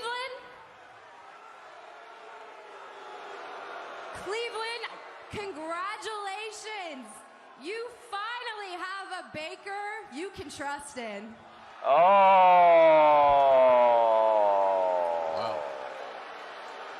Oh. Yo, I like it. Well, ladies and gentlemen, I literally, I might have just flipped and, into take it the back from fan, his colleague, the Lexi. fan category. Well, a very important Now all interview she's got to with do some is stars. get good at wrestling. And I might be like a real fan. Yet another impressive Oh victory my on Dynamite. God, dude, that was We fresh. needed it. You know, I like that we've been promo. down in the dumps, but we got the win and we got it tonight. That was through the upright. As good as it feels, though, still in the back of my mind. I like it. I can't stop thinking about what those creepy perverts Dork Order did to us all those That weeks was ago. pretty good, man. That was pretty good. And we won't forget about them either. But hey, listen, right now at the forefront, our main goal, our main objective is to climb our That was way way better, back yeah, Trevor. up I agree. to the top Way of the better tag than team last rankings, and who knows, maybe one day get a shot at the AEW Tag Team Championship belts. Nothing personal. We'll Backstage with the Young Bucks, by the way. It's nothing personal. I understand, guys. Hey, look, talking about tag team Young champions. Bucks and we got our name Kenny plates and today. Did you guys see it? the You Cowboy. see it? You know, you see it? It says Hangman right there. Looks good. Look, they had made them for everybody. The nameplates. Yeah, they did. What do you got? You got our name. Oh, you didn't have to. Look, do hey, that. hey, look, it says Matt Jackson. You just want me to? You hold on to that. Oh, you made nameplates. You might need it one day. That's real nice of you, Hangman. We'll best tag team in the world. That's really nice of you, Hangman. Yes, you guys definitely will need that in the future, in the foreseeable future. But next week, more importantly, we have 8-man tag team action. That's why I was late to the party, because I was getting a match. All 4 of us, the Elite, signed against Butcher, Blade, and a team of their choosing. Okay. So next week, guys, we gotta get it together, okay? You got it. It's the entire Elite. We've all got I wonder who they're going to We're all part of choose. the same Could it team be against Jericho Butcher, Blade, and a team of their choosing? could it be Wow, Jericho a huge and 8-man tag team matchup Sammy next Guevara? week on Could Dynamite. it be But Santana first, and let's take you back Ortiz? to the ring Could with it our be former two tag members team of champions, the? SCU. Actually, there's actually some pretty okay team signatures. I thought it was a much smaller pool, but all right, here comes SCU. But on NXT, what do we got? Oh, Tegan Knox versus Dakota Kai. All right. I'm definitely going to be watching this instead. This is the showdown right here. This is remnants from what happened at freaking War Games. I'm watching this for sure. Message retracted. You just haven't talked.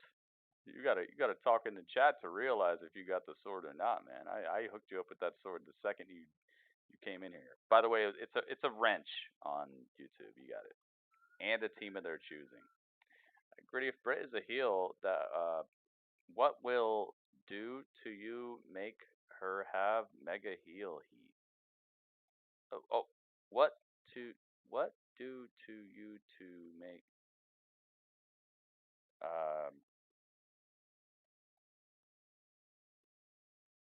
All right, Carter. We'll see you later. Thanks for hanging with us, man. I think I kind of know what you're saying, Elijah. What would it do for her to have mega heel heat? She already has mega heel. I just don't like her. I don't like her at all. Like, she's already nobody cares about her. Nobody cares about her except for her little wackiness that she's pulling. So she's fine. She's fine. She's one of the only members of the women's division of AEW actually has any sort of investment from the crowd at all. So I think she's doing just fine. She's got to keep this up. Just keep berating the crowd. Keep interrupting. Keep attacking these legends, these veterans that we care about.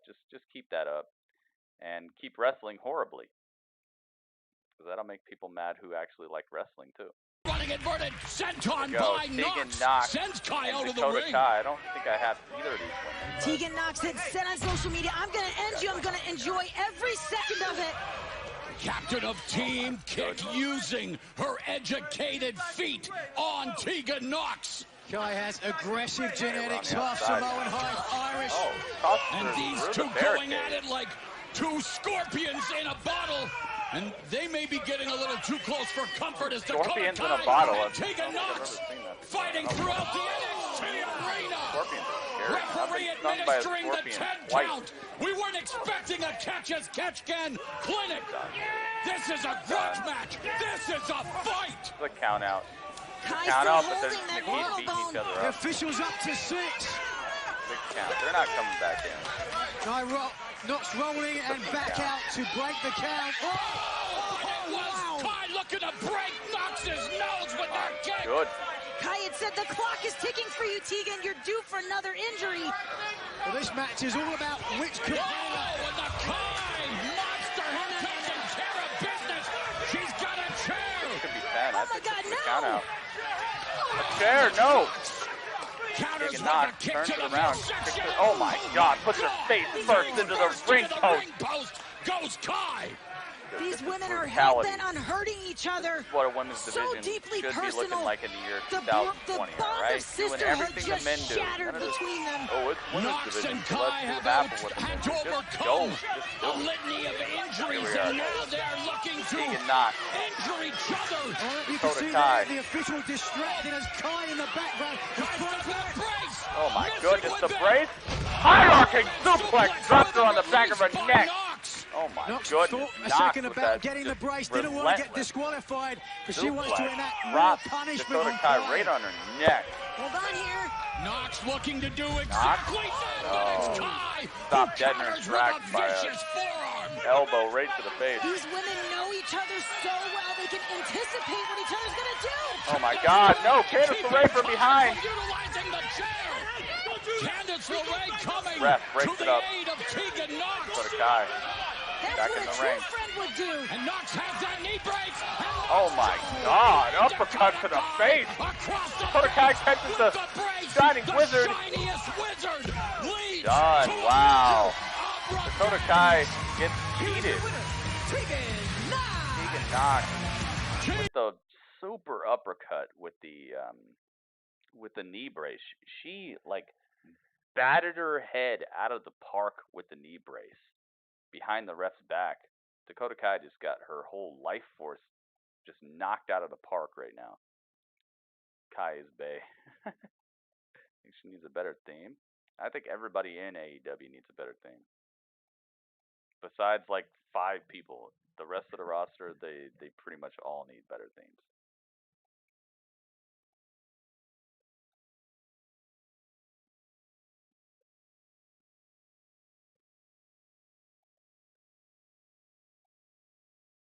All right, so it's SCU.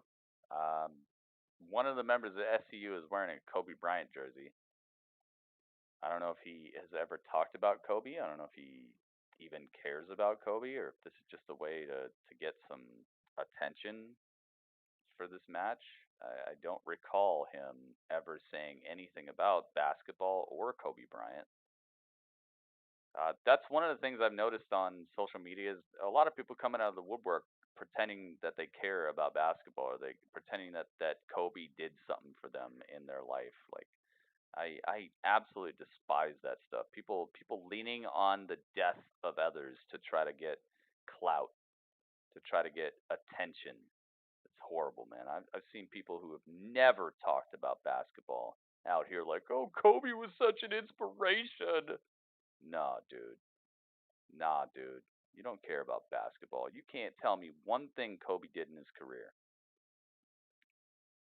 Absolutely asinine and garbage of people to lean on the death of somebody to try to get clout and respect and attention on social media. And it's happening all over the place. When Adam Bomb says it, I believe it. When I say it, I believe it. When somebody like 𝗓𝗄𝗃𝗲 or half the chat who actually likes basketball and who hung out with me during when I was playing NBA 2K or helped me to, they gave me donations to get 2K because they love basketball that much. They want to see me play it. I believe them. But all the rest of these people coming out of the woodwork, oh man, Kobe he inspired me to really start working on my C++ programming. No, he didn't. And shut up. Shut your freaking mouth. Clout chasing garbage hunters. For an arm drag, Kazarian pulls him up. 1, 2. Maybe Kobe was the favorite player. Well, he should have talked about him, shouldn't he? Quickly shouldn't he have been wearing some Kobe Bryant jerseys to the ring instead of giving props to freaking Queen for the last like 5 years of his career? Maybe one of those times he should have came out and started talking about basketball instead of acting like Freddie Mercury was the greatest thing since sliced bread to him. As former champions, I just don't get it, man. Why are these people coming out of the woodwork? Oh, I'm the biggest Kobe fan. Oh my God, I can't believe it. It's like, dude, at some point down the line. I would think sooner than later, no doubt. Even pretend. And you would have to imagine Kazarian. Oh, look at this cover. So it is SCU versus Sky the Hybrid 2. I can already nothing tell you more than a chance. I mean, I think they probably want to be facing Omega and Hangman here tonight instead of TH2. We said earlier we saw Big Swole out here, and I thought she was maybe well the best athlete in the women's division. I think you could say the same thing about Scorpio Sky in the men's division. She may be the best athlete out here. Hybrid 2 has become the absolute and he's just getting fun that in AEW and SCU. After losing on the boat, they're going to need something to put them back in. That's the key point. Super predictable. He's a wrestler who has learned Kobe from his and Shaq mistakes are legend status. and They're legend status no matter when you're born. We saw that Sky is just as dangerous as a singles competitor. Kobe was his favorite player. I wish he would have said something about it prior to the guy's death. Very nearly this is why I get props. Scorpio Sky. Have you guys noticed? Have you guys looked at my Twitter feed? That's a counter. Have you looked at my Twitter feed? Have you seen me giving props to like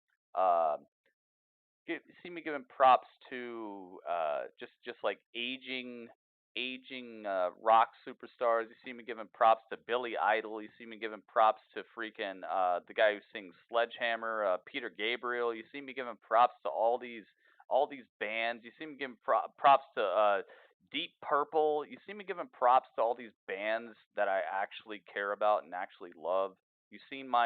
I'm sure if you follow me on Twitter, you're like, yo, why is he giving props to this guy? Well, why is he saying what's up to Peter Gabriel? Why is he saying what's up to Phil Collins? Why is he saying what's up to this band? Why is he saying what's up to Deep Purple? Why is Gritty tweeting these bands? Because I care. Because these bands are awesome. Because I'm not waiting for them to die to give them props.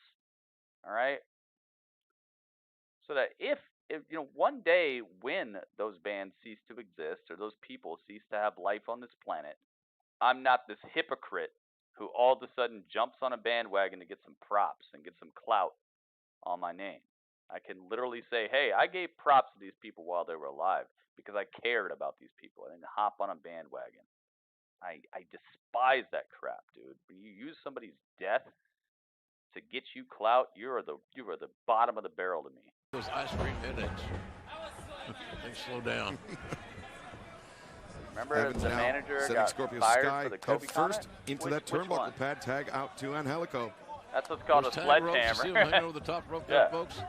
They're allegedly to be used to make a tag. Oh, look at this, Evans. Prop. Good prop to Sting. I've tweeted about Angelico got Sting. a I clear, literally clean, sit here and dirty I'm like, who shot. have I not tweeted about? Oh my God, I guess Scorpio Sky I on should the tweet cover. to you too, to Bono. I should tweet And to these @𝗏𝗏𝗃𝗲 bands, actually a these tremendous actors soccer who player, a have lot of strength in those just legs. So that helped me penalty out kick and given me something really be a to, game changer for Scorpio Sky. to be inspired by. Folks, I want to tell you this. Don't go I away. do that We're not going anywhere. just as a hobby, just to let people know how much they matter to me. If they tweet back or not, it's all good, man. I'm just so sick of people who are just like clout chasing garbage hunters. Who's this? Package the first signing to the Robert Stone brand. And her opponent from the Caden Carter. Caden Carter's theme song sounds like a bunch of people falling on an orchestra. Brolic, he's got the AEW. Brolic, what's up, man? It's not just AEW. It's NXT as well. We're doing both. Cameron with the host as well. Thank you, Cameron. Yeah, we're doing both. We're doing NXT and AEW. Apologies, but no apologies. I'm not even gonna say sorry because honestly, this is how I feel. I feel like if you really like something, you should just like it. Be yourself. Don't hop on a bandwagon. You know. If I die right now, like let's say something weird happens, I have a weird aneurysm and I die, I don't want a bunch of people coming out, oh, well, I love Gritty, and I don't want 100 retweets about it because honestly, look at how many people are hanging out. This is how many people who should be actually tweeting about my death. The people who actually care.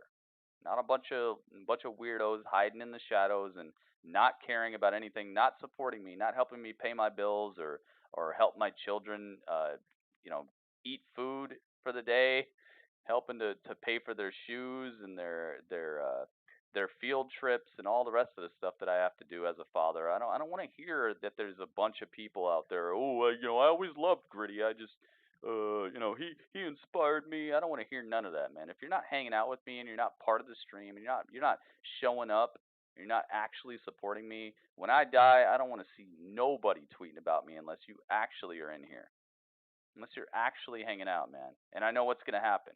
If I died today, there'd be 150 people talking about they love me and I was the greatest streamer ever, but meanwhile I got 10 people in my stream. I don't want to see that. And that's the equivalent of people wearing Kobe jerseys today and stuff. It's like, dude, you didn't care. You literally stopped thinking about the guy as soon as he retired. And some people, maybe some people kept on. Like I believe it when it's Adam Bomb. Adam Bomb loved Kobe from the day he started to the day that he retired past that. And I loved him too. I'm just so sick of people clout chasing and just trying to mention Kobe to get some likes on tweets, man. It's sickening. All right? When I die, man, I want the same 15 people who watch my stream every night tweeting about me, and I don't want nobody else trying to clout chase or trying to represent like they actually were in here doing anything, because you ain't here and you don't care. Care about the people you care about, period. Don't be a clout chasing fake. And he goes over the top, makes the tag. Finally, the tag is made. Frankie Kazarian's in. You know me, and you know what I'm going to do. I'm going to give props and love and respect to everybody. I'm going to give love to Cameron forever. Give love to Temezi, love to Saint, love to Skullcrusher, love to Mo, love to Elijah, love to Brolic. I'm going to give love to all you guys. Wild swing and a miss there by 𝗟𝗏𝗃𝗲, and 𝗟𝗏𝗃𝗲 I'm not going to hop on the bandwagon just because you stopped breathing on this planet. Kazarian's not missed on anything. Kazarian. And now he's got Jack Evans hooked up and pancakes him. I'm telling you, this is a guaranteed win for SCU. You talked about the intensity last week in the World Tag Team title match. Not an NBA fan. I was a fan of Kobe, what he did in the game. Exactly. That's fine. Evans there to break it up. Out of desperation, You're not one of these people who's trying to hop on the bandwagon, man. I see people all day tweeting about Kobe, and it's like, where were you when he was doing double boots up, and he floats over out to the apron. I've been on Twitter for years. never seen you once sent out tweet to the about floor. Kobe Bryant. She's a boot to the jaw for Now good all of measure a from sudden Evans. he's This your guy's favorite putting his shoes person and against he him there. inspired you to do everything Now you Evans. do. Give me a break, man. Same on thing's going to happen. Kazarian. If Phil Collins win dies this thing. tomorrow, that And same Helico. person will be like, oh, Phil the Collins feet on the inspired me to ropes. do everything I Scorpio do. Sky. He's paying attention. Bono he dies saved the tomorrow. match. Oh my That's all he God, did. Bono Paul and Turner you was looking two, the other they're way such as an he should've. inspiration. They He's helped looking me at the through shoulders of Frank college. Kazarian. Now Jack Evans. Get it charging at out of Scorpio here. Sky. Oh! Nobody home on the Be Sasuke realistic. special. Be real. The great Sasuke. It's the special one. Gordon Ramsay dies tomorrow. Oh my Kazarian God, goes off Gordon the bat. Ramsay, he helped me through college. Scorpio Sky illegal. He helped me really Boot to become the the jaw. person I am. And Helico is on Same spaghetti person who legs. just tweeted the And same now thing about SCU Kobe. later. SCU later, so Boy, that was on target. Bingo. done. Oh, What SCU did I on tell you? fire. They talk about WWE being predictable. This is just as predictable. Why would you even have that match? You might as well just have them walk out and have the other guys not show up and just do the 10 count thing. You know how sometimes in WWE one guy shows up and the other guy doesn't, and then he's like, just count, and then the ref goes 1, 2, 3 and counts to 10 and then calls the match and the guy wins. They might as well have just done that and saved us some time. Because there's absolutely no way that the Hybrid 2 is beating the previous tag team champions coming off of a loss. It's just a waste of time, man. Absolute waste of time, and there's nothing that the Hybrid 2 are going to profit from. They don't look better. It's just horrible. Is very All right, Dark Order. unhappy with you. And when the Exalted One is unhappy, he acts quickly. He has told us to target your friends, to target your family, to target your brothers in SCU. Kobe's going to be in the Hall of Fame. Yeah, they're going to But skip the ballot. And all who that. should we target first, Stu? Dark Order. I don't care. Consider this your warning.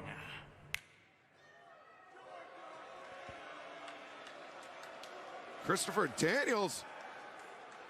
He's spoiling for a fight with the Dark Order. He said, come at me, bro. I don't know how wise that overzealousness may be. Folks, this is from Pac. You won't believe this. Oh, Pac. Uh-oh. Yo, we got a Pac moving promo. vessel. Hang on. A moving vessel is no Come on, Pac. place for competition. All Elite Wrestling hanging your heads in shame. That was unacceptable. I got to show it to you. I got to show you a little peek. Moxley, you have made your bed, so now you can lie in it. Have fun with Chris Jericho and all of his little cronies. And if there just so happens to be any of you left once they're done, maybe I'll come and pluck your other eyeball. Yes, get it. Kenny!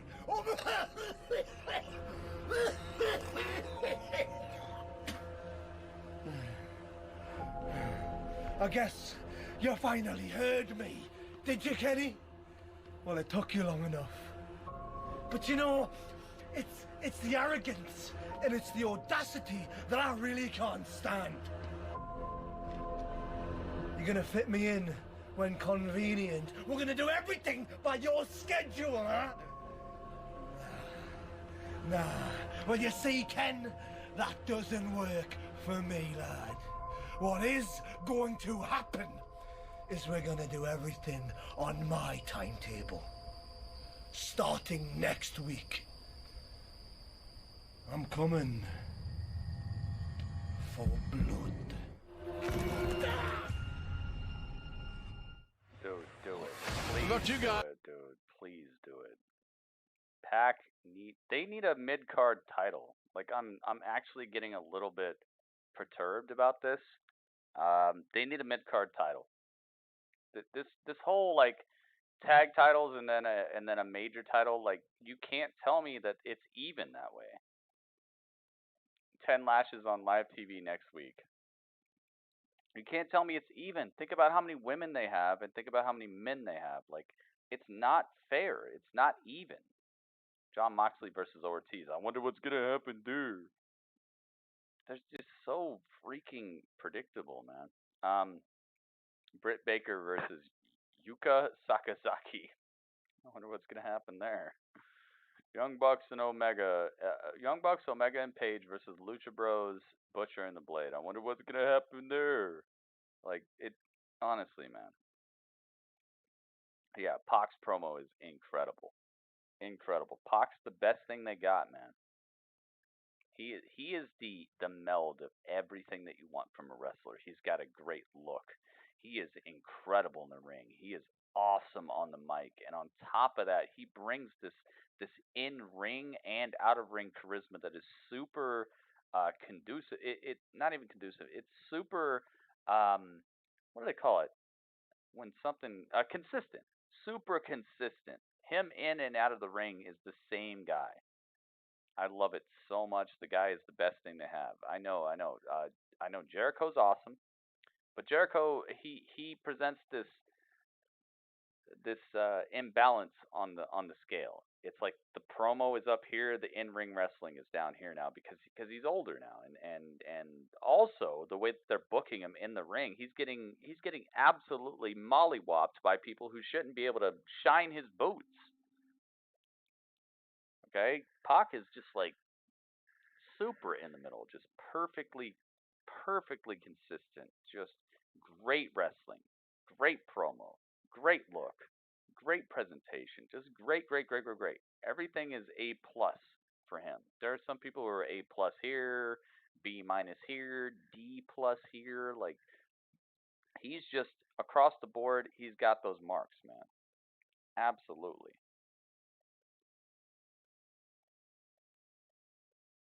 You like a king, brother? I try, man. He is the bastard. Yeah, he is. He is, man. He is. All right, what's going on in NXT? Oh my goodness, it's the Broserweights. All right, we got the Broserweights. Let's get them in here. I like having these conversations with you guys. Pete Dunne and Matt Riddle. It's time, guys. Are they going to be able to pull this off? What do you guys think? Do you think the Broserweights are going to pull this off, or do you think that the Grizzled Young Veterans, a team that has been an actual tag team for months and months and months, is going to win this? Who do you guys think is winning this? If you was a GM, what matches will you make for AEW to make people talk and pick 5 matches now? To make people talk? They're doing an okay job. I don't have a problem with AEW. With the matches they make, it's just like things are so predictable. As soon as you see, oh, Young Bucks versus somebody, especially if that somebody is a team that really hasn't had any sort of build, there's no unpredictability there. SCU coming off of a loss, like, it's the same 50-50 booking stuff that they always, like, people are always upset with WWE for. AEW is doing the same thing, man. It's just the way wrestling goes. People are upset at WWE for doing things that have been the absolute norm in wrestling, like 50-50 booking. A guy loses a match, then he's got to win one to look okay next. But then that's become something that's made wrestling predictable. But then AEW hits TV and they do the same thing, and it's fine now. Now it's fine. Now it's just, that's what's up. I absolutely hate that. It's just hypocritical, because if it's good, then it's good. If it's bad, it's bad. I don't care who's doing it. And so if you're saying WWE doing it is bad, then AEW doing it bad. If AEW doing it is all right, then it should be all right in WWE as well. Young Veterans! Here we go, Grizzled Young Vet versus the Broserweights for the NXT. The final of the Dusty Rhodes Tag Team Classic in 2015. It was Finn Balor and Samoa Joe. 2016, the Authors of Pain. 2018, Undisputed Era. And last year, Aleister Black and Ricochet. Who will be crowned Dusty Rhodes Tag Team Classic champions in 2020? They both are MMA athletes. They both have fought inside the octagon. They both know what's up. No, Brock will snatch Matt Riddle and crack his life in half. But in a wrestling ring, maybe. If it's booked that way. If they book Matt Riddle to win, yeah. Here on the grizzled young veterans. Tag is made. In comes Matt Riddle, and the Broserweights have coalesced. We'll see. Someday we'll see. But I don't. Oh, wow.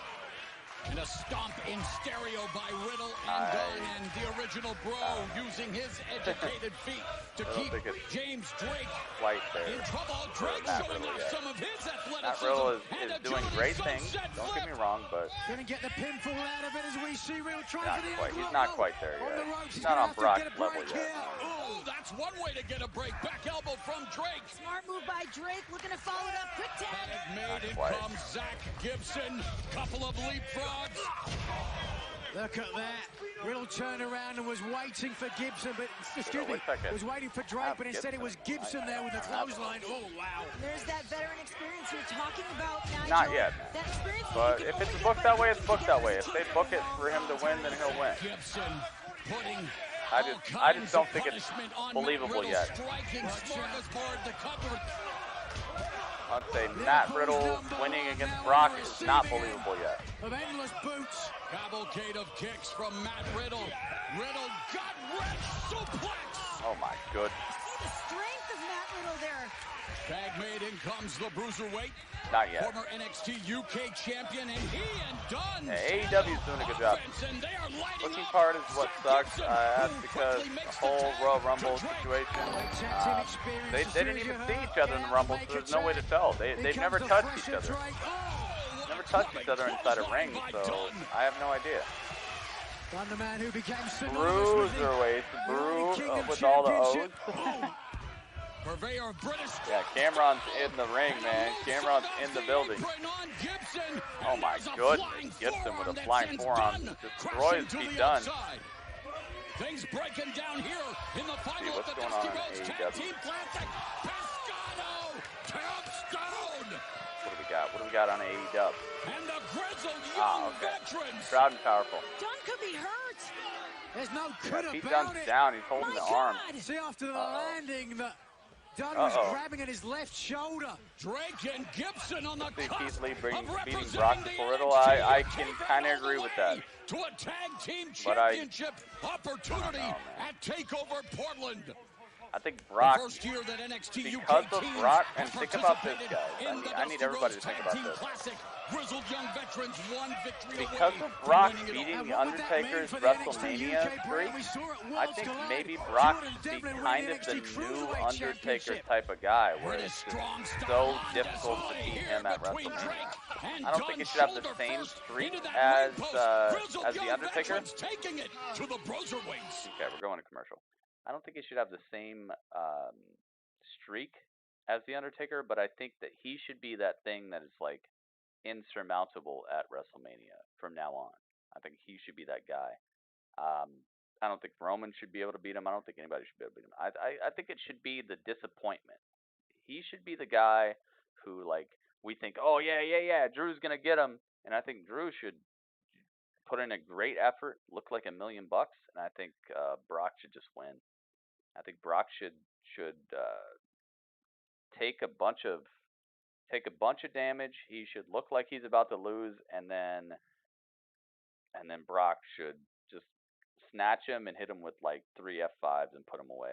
I think Brock should be that guy who's just impossible to beat at Mania for like years. And I know that will make the title not show up as much, but he doesn't have to have the title to do that. He could lose it. He could lose it here or there. He could be like, I don't want to fight people. I don't want to fight, man. Nobody's worthy. And he could just give up the title. I want that. Okay? I want that Brock. Okay? Doesn't mean he has to have the title the whole time. I just want him to be like, you know what? I'm done. You guys suck. You can't touch me. Look at what happened to Drew. Look at what happened to all y'all. I'm cool, man. I'm cool. Just keep sending the checks to my house. I'm gonna go off and hunt. And then he just leaves the title in the ring and he just bounces. Everybody will be hype. Everybody will be happy. He left the title behind, but it'll make it so he has like a Money in the Bank type of thing going on where he can always challenge people for the title. If he feels like somebody has arisen to be like that guy that he's supposed to, like, he needs to destroy, that he can just come back and be like, well, I never lost the title, and you know, Paul Heyman will cut the promo. Paul Heyman will make it seem like it is just right as rain, and then Brock's back, and Brock fights for the title at SummerSlam, or Brock fights for the title at Survivor Series, or Brock fights for the title at the Rumble, or whatever. Make it like that, to where Brock is just unbeatable. He wins it back right before WrestleMania. He fights at WrestleMania. He smashes somebody, and then right after that, he's like, "Yeah, like I said, you guys aren't ready. You're not good enough." And then he just drops it, and then we can still have the title on TV because they do like a fatal 4-way to find out who's the new world champion, and somebody holds it for months. But then once one of those big events happens, like SummerSlam or Survivor Series or whatever, that's when Brock maybe dips his head back in, like, yo, what? You think this guy's the real? All right, I'm back. I think that could be good. I think that would be fun. I think that would be really, really fun, and I think it would mix stuff up enough to where you could have champions who will show up on TV, make it so Drew McIntyre is the world champion for 2 months in a row. He's smashing everybody. He's a savage, and then have Brock come back and maybe lose to him at something like a SummerSlam, but at WrestleMania, I want Brock to be that guy who's just knocking people off like 2 or 3 years in a row to just really make people like, yo, what the heck's going on here? So that once he really bows out, once Brock is like, I'm done with wrestling, he can really pass on some sort of legacy to somebody who can just hold it and be like, I'm the one who put out Brock Lesnar. I'm the one who put him down for good.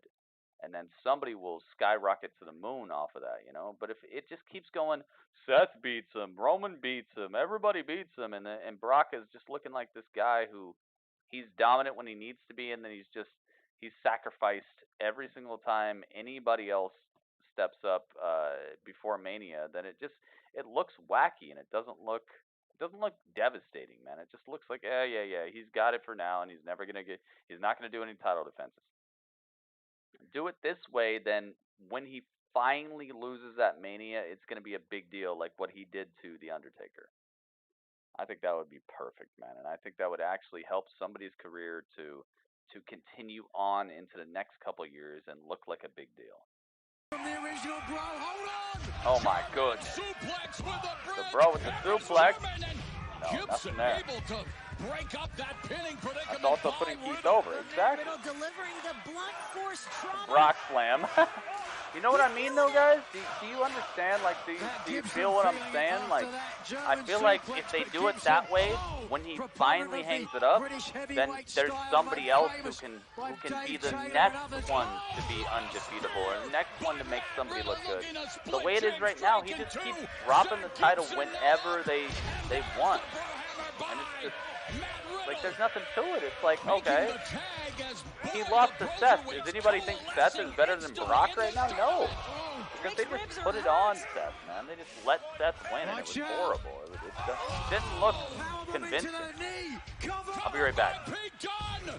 And James Drake able to kick out, but Nigel, an incredible array of tag team offense here by the Broserweights. Creativity there from Dunn and Riddle, and that really has been a story of their journey to the finals. And Beth, it's about building that trust. You need to trust your partner, especially in a tournament of this magnitude. It's been so impressive that Riddle and Dunn have been able to get in sync and find that perfect chemistry. Back elbow escape there by Drake. Tag is made, and Gibson and Drake receive a couple of knees courtesy of Matt Riddle. Uh-oh.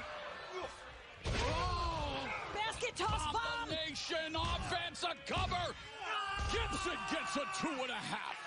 So both teams acquitting themselves well, especially when it comes to tandem offense.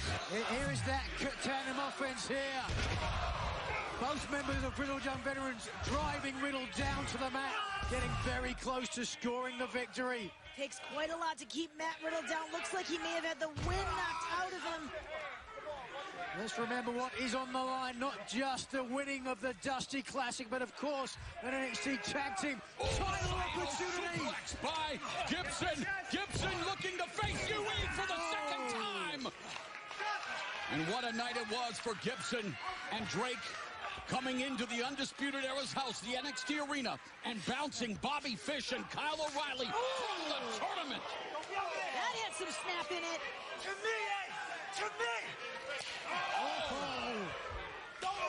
Liverpool's number one once more. That trash talk was not appreciated by Matt Riddle. Liverpool's number one being treated like number two, courtesy of Matt Riddle, but it's now Gibson. Riddle landing on his feet, standing switch by Gibson into the side headlock. Tag has made Drake the legal man. Riddle comes off the ropes, and Drake takes out his foundation. Wow! What offense from 𝗚𝗏𝗏! Effective drop down brought Riddle to his knees. Took away the option of the tag. Oh, step up enziguri by Drake. Hangman's neck break. Oh, watch out. Oh! Cruiserweights bruising both Gibson and Drake. Drake comes out with a step up enziguri. Dead light bomb all the way through. Oh, looking for the final flash. Is this it? Oh, Drake kicks out. Drake able to kick out. And the Broserweights and grizzled young veterans showing the effects of what has been a pitched battle. They are wrestling a toe-to-toe devastating match. Tag team Devastation. Honors the cup and an opportunity. Saw a commercial for AEW, by the way. NXT tag team titles. A Broton to the side of the rib cage of James Drake. Riddle doing a good job keeping Look, Drake. Fisherman Buster. By Matt Riddle. Matt Riddle. Hooks the leg. Just not enough, but Drake has got to get over there to make the tag. Reckless kick from Riddle, didn't get all of it. Oh, and a Broton again across the small senton of across the back of James Drake now in the center of the ring, and yet another of Seth Green by Matt Riddle, putting all of his weight onto the midsection of James Drake. Reversal by Drake. DDT. Oh my goodness, Drake with a nice DDT destroys Matt Riddle in the center of the ring. Over to his corner, where Liverpool's number one is good waiting. stuff. Drake is absorbing Empire a knows. lot of damage. He's also got to stop Riddle from getting to his corner. Who's going to make it first? We rough nose. The tag to Dunn. Drake makes the tag to Gibson. And Gibson and Dunn now going at it hammer and tongue in the Oh my center. goodness, dude, they're just trading blows in the center of the ring, fighting it out. Oh, it's becoming just a all-out brawl in the center of the ring between Pete Dunne and Gibson. Suplex. And NXT UK. Oh, Pete Dunne stomping the hand. GYV. Oh, the roll up there. Wait a minute. Oh my God, ankle lock by Pete Dunne. Wait a minute. Oh, double ankle lock. Both members of the Broserweights. They have them both locked in. No, get off me. Nice reversal, Zach Gibson. The Dusty Rhodes Tag Team Classic final rolls on. And here we have. Dude, this is the final right here. They are fighting it out. Back to AEW.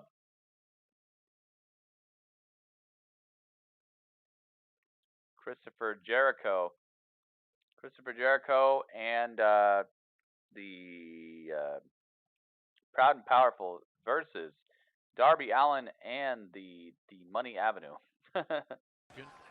Chris Jericho, Santana and Ortiz getting better and better every single week that we see them. Money Avenue. Private Party, a.k.a. Of Cassidy being bent at such an unnatural angle. Oh my goodness. We're getting cracked in half. And the cover. Santana looking for the pin against Cassidy, but no, nothing there. Has anything left after all this? AEW back from commercial, so that's what I'm watching right now. As soon as NXT comes back, I'm coming back over there because this is for the title. This is for the Dusty Classic. Assisted Nice senton. stuff. Nice senton by Proud and Powerful. Jericho, nice lion salt. And Ortiz. Perfectly placed. Oh, the headbutt. Oh, interrupt by Mark Quinn.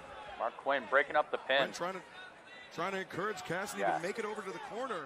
Both of these matches are looking good, but like I said, I gotta stick with the one that's gonna give me the win of a tournament, the win of a title. I'm always gonna go for title matches, guys.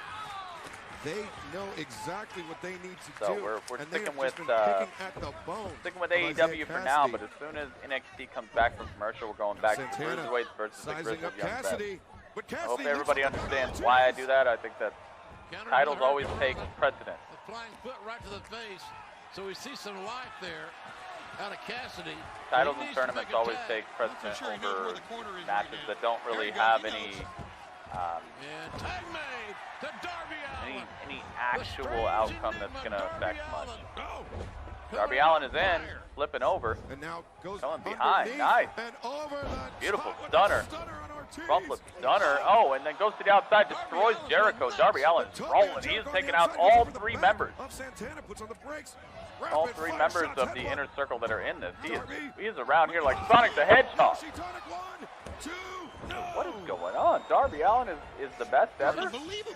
Steps through. Got the Cloverleaf. Oh, look at this. And a cheap shot by the champion. Jericho with a cheap shot on the outside. Darby Allin has taken out both members of the that reverse kick. Is it both members of Proud and Powerful and Proud and Powerful, and also taken out Mark Quinn. Chris Jericho. No, this is broken down here now. Look at this crucifix bomb on Ortiz. Again, Darby's a legal man, right? Yeah, referee Aubrey Edwards needs to regain I don't know if you guys know, but I know something. I just figured something out. Darby Allin well executed. might be Darby the Hedgehog.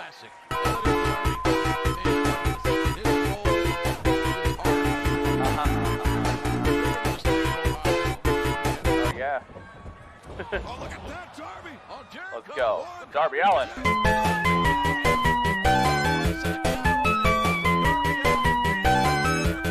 Dude, Darby Allin is all over this place. Hager gets taken down. What is Darby doing? Did to him to cost him a title. And now a coffin drop on Oh my Hager. goodness. Darby Allin with the coffin drop on Hager on the outside. Quinn front flipping a half to the outside. Mark Quinn going over the top, and Isaiah Cassidy up top, looking for Le Champion. Beautiful senton, the most important senton of his entire career. Going for the pin. No, Jericho kicks out. Thank goodness, man. They're making Jericho look so whack recently. Resilient. Yes, sir. And what a heads up Jericho, Darby Allin hop up and smash this dude. On Hager on the outside, he tagged out I need Jericho to hit him with the backstabber from just HE double hockey sticks right now. Thank you, Judas Effect. Lay him out. Good night. Get the pin. It's over with. Please, 1, 2, 3. Thank you. Look at the right arm. That's what I need. All right, Jericho wins. Thank goodness gracious, man. They've been making Jericho. They've been making their tip-top champ look like just sliced bread, like nothing going on. Thank goodness. Jericho wins with the he starched him with the Judas Effect so hard that he was shaking while he was getting pinned. Cover and Drake I love kicks it. out. Get him out of here. That's how Dunn and Riddle Good won stuff. their Jericho first wins. matchup in the Dusty Classic. And they are on the cusp of capturing the Wait a minute. Team Classic, but not if Zach Gibson has something. Zach Gibson hangs up. Pete Dunne. Drake now, jackknife cover, shoulders are down, Riddle Nice kicks cover up. from I think Drake, Riddle but and no, Dunn were nothing trying there. for Matt the Riddle ticket to finds a way to Mayhem, kick the out, Grizzled goes Young behind, Veterans win to advance. unfolds. Oh, No! Step up Step up Enziguri Enziguri. again, clocks Matt Riddle on the side of his head. James Drake, full head of steam, launches Drake, himself beautiful. and kicks. Dunn in the face, Dunn now in the Crack electric Pete chair. Dunne. Oh, no. Electric chair on the outside. What is this? Not to the outside. That's a heart attack to the outside. Oh my God!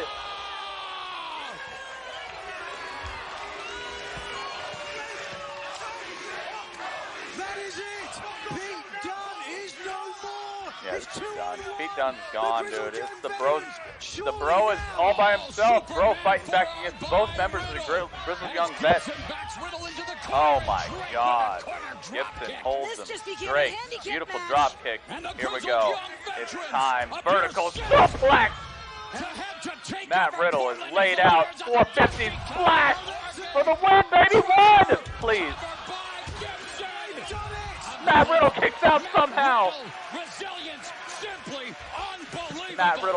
finds a way to kick out of what would have put away anybody else.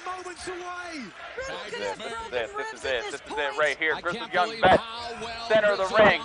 Tombstone position. Wait a minute. Pete Dunne from behind.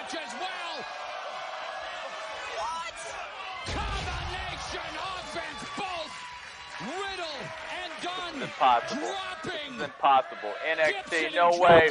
Riddle off the top with a backflip and a twist. Straight off the top, straight through the chest of his opponent. And now, Pete Dunne back. Oh my God! It's done! It's done! Pete Dunne and Matt Riddle win the Dusty Classic. Oh my goodness. Dude, I did not expect this. Wow. Pete Dunne and Matt Riddle. They put away the Grizzled Young Vets with just incredible strikes, incredible ending here. I'm not sure how Pete Dunne was able to recover from what he caught on the outside just a few moments ago. But this guy is gangster as heck, man. He's the bruiserweight for a reason. He can take a couple bruises, and he's going to have a couple bruises. How perfectly done was this? I love the spots.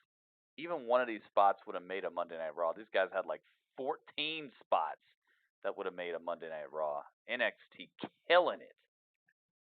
This match was guaranteed.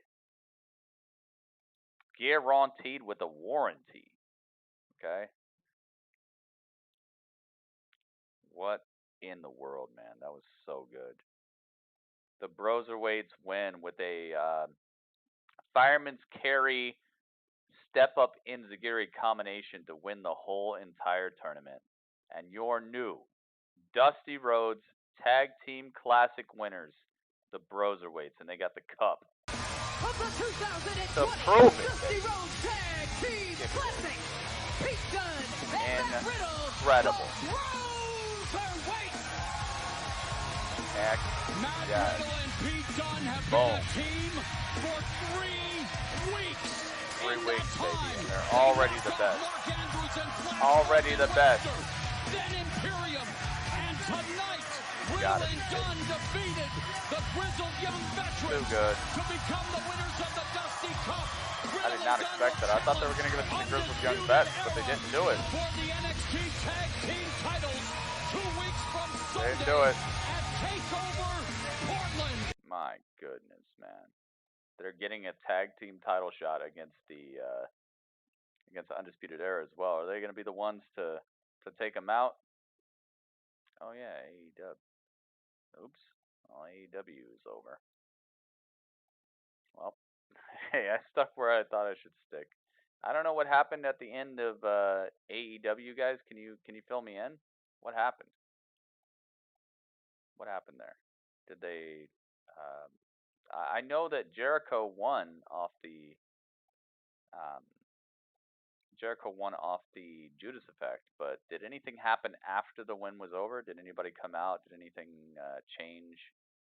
Did they introduce a brand new superstar or anything like that, or was it just done with?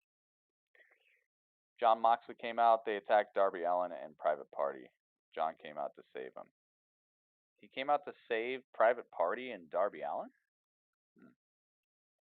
It's a little odd. Why does Jon Moxley care about them?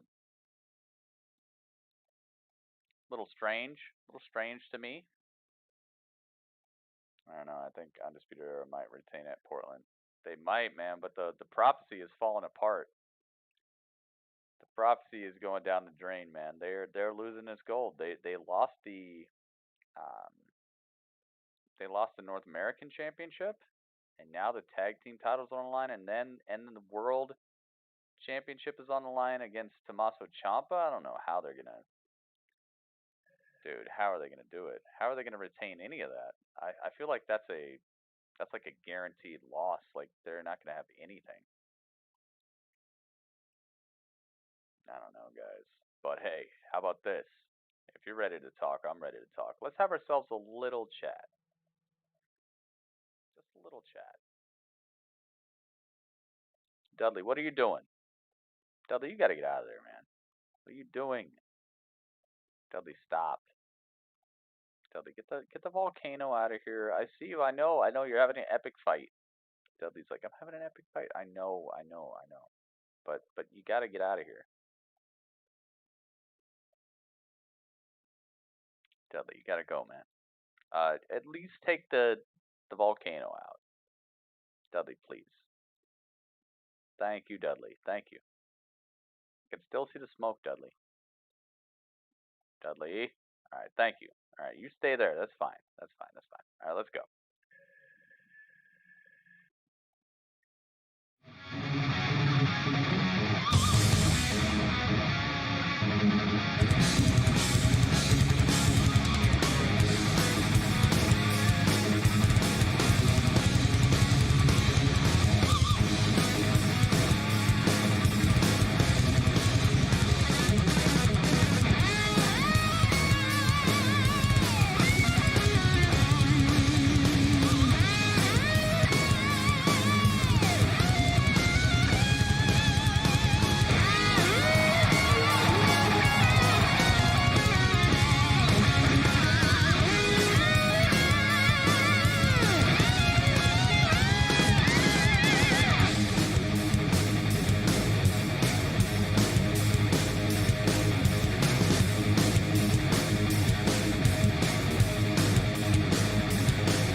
Yes, Grapple Hype. I should change the name of this to Grapple Hype. Look at all the contributions landing in this cup. Thank you guys so much for everybody who's been donating recently. If you have not donated in a while, try to consider doing that because it helps the stream to stay alive. And as you can see, I have a donation goal. And that pink is how much we have raised. The white is how much we have not raised. So maybe hook it up if you guys appreciate what I do and want to see me continue doing it, or want to continue seeing the awesomeness that I put together, because it is pretty dang awesome. Let's get to it. All right. No intro. Is this a NWA gritty? What are you talking about? That was the intro. The intro was epic. Look at my layout, dude. I made this epic Dynamite layout. You guys know you love it. You know you love it. All right, let's go. Let's find out, guys. Like I said, it's not a competition. I don't care who had a better show tonight. All I care about is if they did a show that was good enough. Was it awesome? That's all I care about. In the end, we'll all find out at the end of the season. But for now, I don't care who won. Honestly, I enjoyed both shows. I want to know what you guys thought. So if you watched AEW Dynamite and you would like to give me your review, please type a number 1 in the chat. Your chat of choice, YouTube or Mixer. Let me know, guys. I would like to see how many people want to give a review right now. They signed a contract for Portland. Yes, they did. Ciampa is going to fight Adam Cole. RC Dotson. Alright, RC, I'm gonna let you give your review, but try to speak up a little bit more in the chat during the show so that I know that you're actually like watching along with us. But yeah, you'll get your review tonight. RC Dotson, I got you. Who else? Anybody else? Just RC Dotson, that's it? Alright, you got about 30 seconds to type 1 in the chat before I'm closing it down, and it's just going to be me and RC Dotson.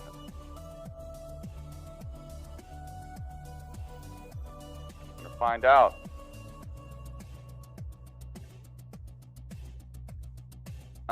You guys hear this background music? Is it too loud? Is it not loud enough? What do you guys think of the background music? Let me know, guys. Is my background too loud, or is it good? Let me know. I'm trying to run the perfect wrestling review show. Oh, Mo's putting the rating in? Oh my god. Yo, this is gonna be hype. Mo's gonna give a review tonight. The first Mo review in like, what, a month and a half, 2 months? It sounds good? Okay, thank you, Cameron.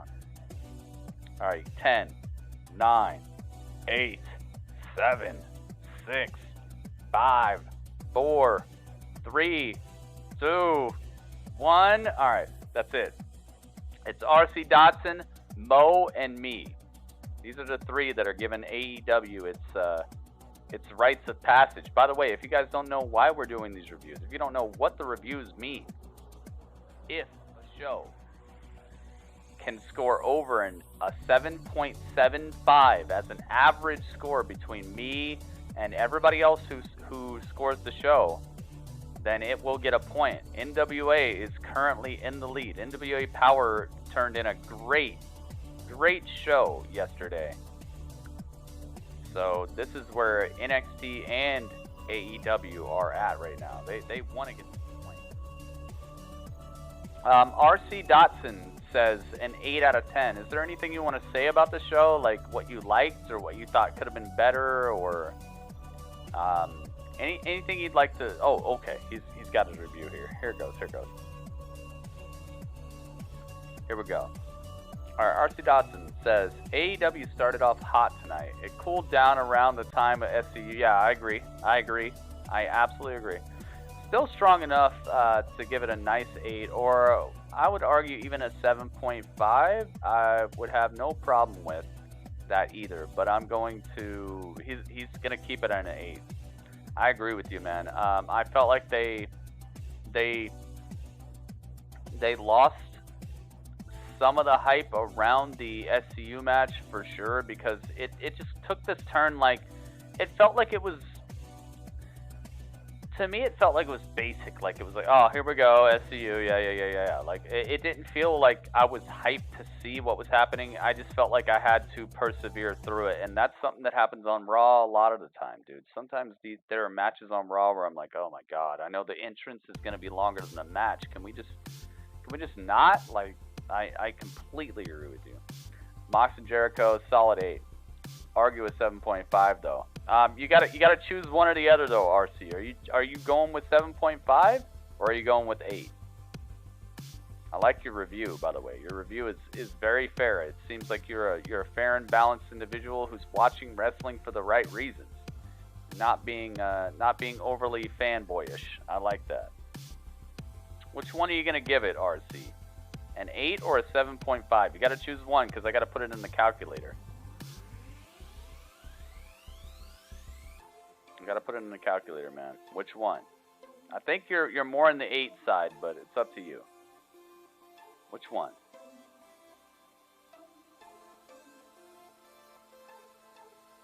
Up to you. It's in the NWA season. It might be, man.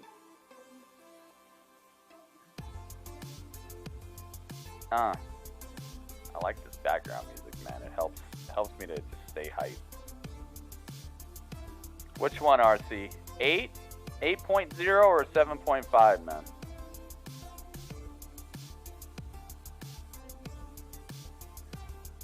Which one?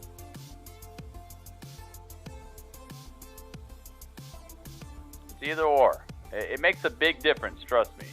An 8 would be very beneficial. A 7.5 would also help the show, but it wouldn't be as helpful for sure.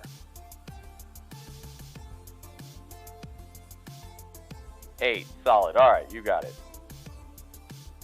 All right, RC, thank you so much, man. Let me give RC some props. Everybody, please give some props to RC. RC hype. Because honestly, people don't have to give ratings at all. You don't have to give ratings at all, but when they do, it means something, man. Thank you so much, RC. Thank you. All right, 8.0. Boom. Thank you, RC. I appreciate it. Your 8.0 has been recorded, and it will be part of the overall rating of this show tonight. Next up would be Mo. Mo's going to give his... I know it's not alphabetical, but, you know. Mo, it's your turn, man. What do you give this show? What did you like? Maybe what did you think might have been could have been a little bit better? And what's your overall score out of 10? Let's find out what Mo thinks. And thank you to everybody on Mixer giving hype to RC, man. RC, if you come on over to Mixer, you'll see people are giving you props right now, man. People are lighting up the chat for you. All right, Mo. Oh, Mo's got like a full-on review. All right. AEW good tonight. I love Moxley promo. Yeah, I agree. I liked Moxley's promo. Young Bucks match was awesome. Yeah, they did a good job. Nyla and Swole match were good. I like them both. I agree with that. I'd like to see them fight some more, actually. I think they're both, they both bring that certain level of competition in the women's division that I feel is a little bit missing from AEW, but is being utilized in NXT. I feel like Swole and Nyla could actually bring the rest of the AEW roster up to that kind of level of competition where it's not just a intricate dance. It's more of like a, yo, let me punch you in the mouth, you know? I like that. Cody and Kip match was good. I didn't really get to see all of it, but I'm pretty sure it was all right. I didn't like Britt's promo. I think she's got to work on promos more. I agree, but it was better than last week, dude. It was way better than last week. I agree, though. SCU and Hybrid 2 match was good. Yeah. I love Dark Order promo. Yeah, dude, I want the Dark Order to be like the thing to beat. I want Dark Order to take over. Honestly, I think that would help everybody to step up a notch, because the Dark Order could dominate, and then other people could step up to, like, it's kind of like when you find dinosaur bones in a tar pit. You know, it's like the tar pit has dominated them for so many years, but then you find dinosaur bones, and you're like, I finally found an epic skeleton. Like, I want that to be people emerging from the Dark Order, like people emerging from them taking over and just dominating. I think that would be fun, if that makes sense. I don't know. Can't wait to see what happens with the Dark Order. Me either, man. I'm most intrigued by the Dark Order out of everything, except for maybe Moxley and Pac, of course. Pac's promo was epic tonight, dude. What the heck happened with Pac? He killed it. Main event was good. I like Jericho. Me too. Yeah. I like Proud and the Powerful. Darby Allin is good, and Private Party was good too. 8.5 out of 10. Ooh, that's a good rating. 8.5, dude. Mo giving the review? You know, that's it. That's it, man. Pac promo was epic. Heck yeah. He forgot about it, but I injected it to give you that. I knew you would think it was cool too. Mo, thank you very much. Mo hype. Mo doing the dang thing out here. Giving us a nice review of AEW.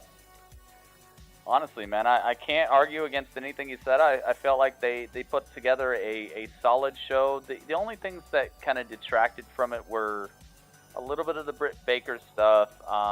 Predictability of some of the matches was very, very high. Like, if I was in Vegas, I would have put, like, if I had $100 in my pocket, I would have put like $99 on SCU winning tonight. Like there was so much predictability to tonight that it kind of took me out of the fun a little bit. But being able to tell what's going to happen is not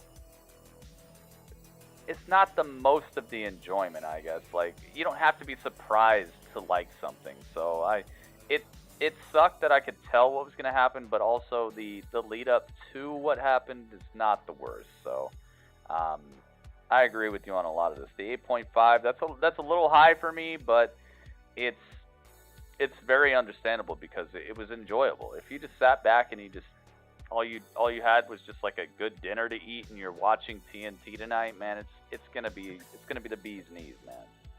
They need to build the women more. I think that they did the right thing tonight. Nyla Rose versus Big Swole.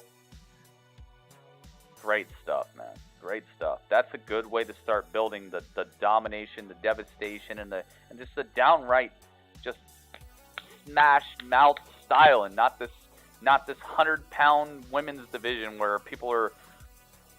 hitting 52 finishers and nothing matters, and you know, people who don't look like they could do a lick of damage are winning matches.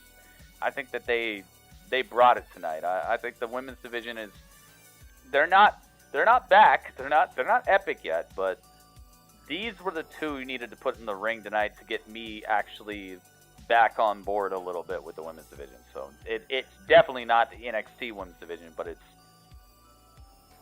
it's better than it was last week and a couple weeks ago. Like they're in the right direction. Let's hope they keep this going. Next week I need to see Statlander. I need to see Swole. I need to see Shayna. I need to see Nyla. I need to see all these women who are willing to go out here and bleed for the business, man. None of these. I don't want to see these 100-pound wrestlers no more doing freaking Ranas for 15 minutes. All right, this was a good motion in the right direction, but just keep on going down that road. Don't turn around and start back on that, man. Get this title off of Riho and start building a division that is devastating and a division that's worth watching. Because man, I've not been having fun with the women. That sounds very suspect, but you know what I mean. It became a journey over a destination. Exactly. I think that's it. I think that's everybody. So my review. I already gave my review. I try to give my review during you guys' reviews so that we can get on with the whole show. My review of AEW tonight is a 7.6. I think it was just right below a great show. I really wish that MJF would have came out and grabbed Cody and hit him with a couple lashes after the match and be like, "You can't touch me, you can't touch me." And then, because revenge for what happened on the boat, but I think they're probably saving that for next week. I think that would have really just eked it over that 7.75 for me. I'm giving it a 7.6. It was a great show, but there was just one little thing missing for me to where I would have really popped for the whole show. It felt very middle of the road for me, where I'm not super excited for next week when I could be. If MJF would have grabbed Cody by the neck and just like done something weird to him, that could have pushed it over the edge. Also, if the Nightmare Collective would have came out and looked at Nyla at the very end, I would be more excited. Like, the matches themselves are not what I'm going to say fell short. I'm going to say what fell short was the build to next week in a lot of these situations. I don't feel like I'm looking forward to what happens next week in the women's division. I don't feel like I'm looking forward to what happens next for the Butcher and the Blade. I don't feel like I'm looking forward to what happens next with Kip Sabian. Like, I feel like there's a lot of places where they could have got me excited about next week, and I'm just sitting here like, well, I'm going to watch next week no matter what, so whatever. Got to give it a 7.6. It would have got a 7.5 if it had done anything I just talked about. But 7.6 for me. Just a great show, a very fun show. Good matches, good build for certain characters, and almost a full-on point for me. I just got to give it a 7.6, guys. 7.6 from me. Which overall, let's get to the score now. Thank you, everybody who gave a review. Let's turn this up. Let's do the math.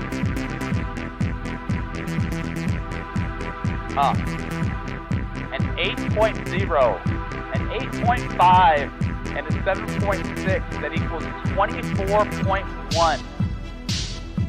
Divided by 3 scores equals 8.03. Oh my goodness. Let's go, baby. Let's go. AEW, AEW, AEW, AEW, AEW, AEW, AEW, AEW. Let's go, baby. It's a good show. It's a good show tonight.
dub, baby.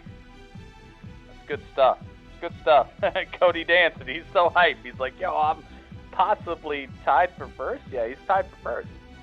Beautiful stuff, man. AEW pulled off a good show tonight, and I love wrestling so much, and I'm so happy to see them on TV. I'm so happy to see Jericho and Cody and all the rest of these guys just and women pulling off a show that it's worth watching.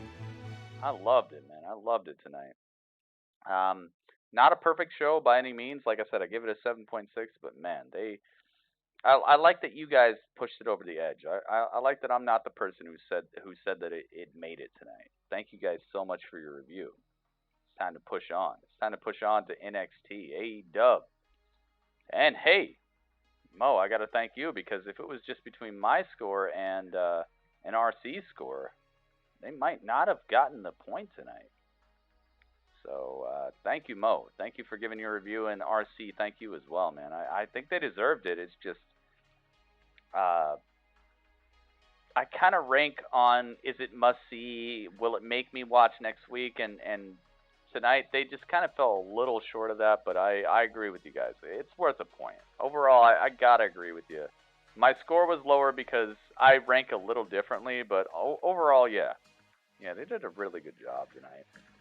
I'm glad that I was able to switch back and forth and watch both. So let's get this.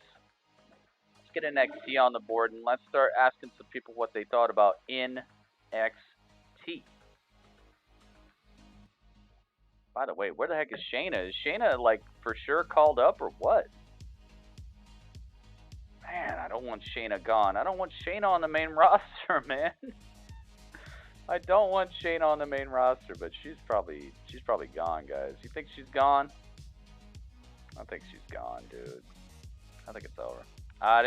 Reason I didn't watch with the chat, because I used my phone for the TNT app. Oh, hey, it's all good, man. If you have a laptop, a tablet, or anything else in your hat, though, not in your hat, in your house, maybe next time you can come on by, man. I appreciate you showing up, though. But like I said, next week I'm going to need to see you in the chat during the show. That way I can make sure people watch, because, you know, people can just stop by and be like, oh, I give it a 0. You know, I want people to have to be invested in the stream so that they don't make my ratings suck, you know. She might be off night. Yeah, off night probably, but man, I think she might be main roster. Let's just say that both shows sucked. Temezi, what the heck? I don't agree with that. Alright, so if you watched NXT tonight, guys, it's time for the NXT review. If you watched NXT tonight, please type a 1 in the chat. Just the number 1, that's it. And I will be calling on you in alphabetical order for your review of NXT. In your hat. Hey, sometimes you keep cool stuff in your hat, man. Freaking Babish put a sandwich in his hat. Alright, so we got Cameron, we got Ghost, Cameron, Ghost, and We Rupt right now. That's 3 people. Anybody on YouTube looking to give their review? We're at 19 thumbs up, guys. If you have not been to YouTube yet and given a thumbs up, please go over to YouTube and give a thumbs up. I'd like to hit 20. Can we hit 20 thumbs up on YouTube? Please, get on over to my YouTube channel, guys, and give a thumbs up. I want to hit 20. 20 thumbs, man. 20 thumbs up. Can we do it? Come on, hook me up, guys. I'm out here. I'm working. I'm working. I'm working for certain. I think she's main roster, man. Which is fine, because if she's going to be the... Okay. If Charlotte challenges her and is like, you know what, I don't care about Becky because Becky's not the best. And then Becky's like, what do you mean you're challenging Shayna? You're challenging Shayna? And then Becky's like, oh, really? That's how it is? And then Becky gets involved, and that's a triple threat match at Mania between Charlotte, Becky, and Shayna. Then I'm cool. I'm on board. And I hope that Shayna does the same thing she did at Survivor Series. I hope she wins it all. I could see that happening. I could see that being hype. But, man, I really just don't want to see Charlotte versus Becky again, man. I'm cool with that.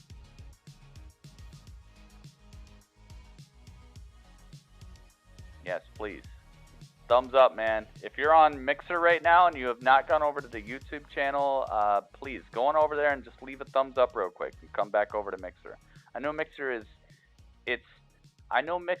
superior. It's got better sound, it's got better picture quality, it's better everything. I know.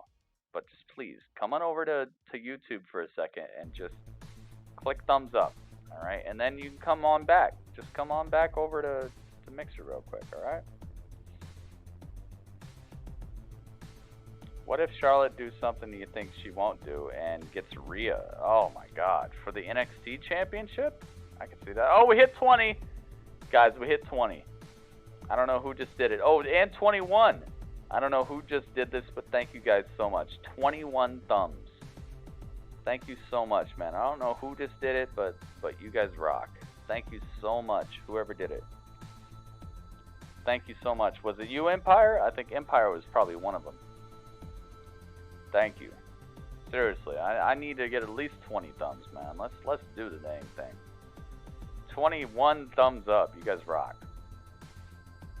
Alright, so Cameron, your review is first. Cameron, what did you think of NXT tonight? Second will be the Ghost Empire, and third will be 𝗵𝗏𝗏. I'll be last. So it looks like we're going to get 4 reviews for NXT. That's the cutoff. I went to YouTube on my phone, which is set to my other account. I like the vid. Dude, Kelly, thank you so much. Thank you guys so much, man. I know, man. I know a lot of people reach for the stars. They wish for, 1 million subscribers or whatever, but it means so much when one person from the chat takes a second and just, has a second account or whatever, man. Just thank you so much, guys. Seriously, it means everything to me that you guys take a second, because I hope you understand, I take more than a second to make all this stuff happen. You guys rock, and I'm going to rock it for you. Alright, here we go. Cameron. 3-part review. NXT was litty. Adding in some story lately as well. Yes, I like that. Cameron, I've been very, very judgmental about NXT, about just not having any storyline recently, and just match after match. Finn versus Trent was a good match following what Finn did to Trent before the show. Keith Lee's segment was great with how organically turned into a match with that. Yeah, I love that. I love how he was like, I'm out of here, and then he just left it, that it was just a good match. I loved it. That is how things need to happen on shows, man. I'm glad you called that out, because that is something that wrestling needs to continue to do, man. The organic match starts. Even though it looked predictable at that point, it still was better than what normally happens. I love it. Great match with Dijak coming out on top. Love the story brewing with Ciampa and Cole. That's such a great segment. Kai versus Knox was decent. I agree. It had that.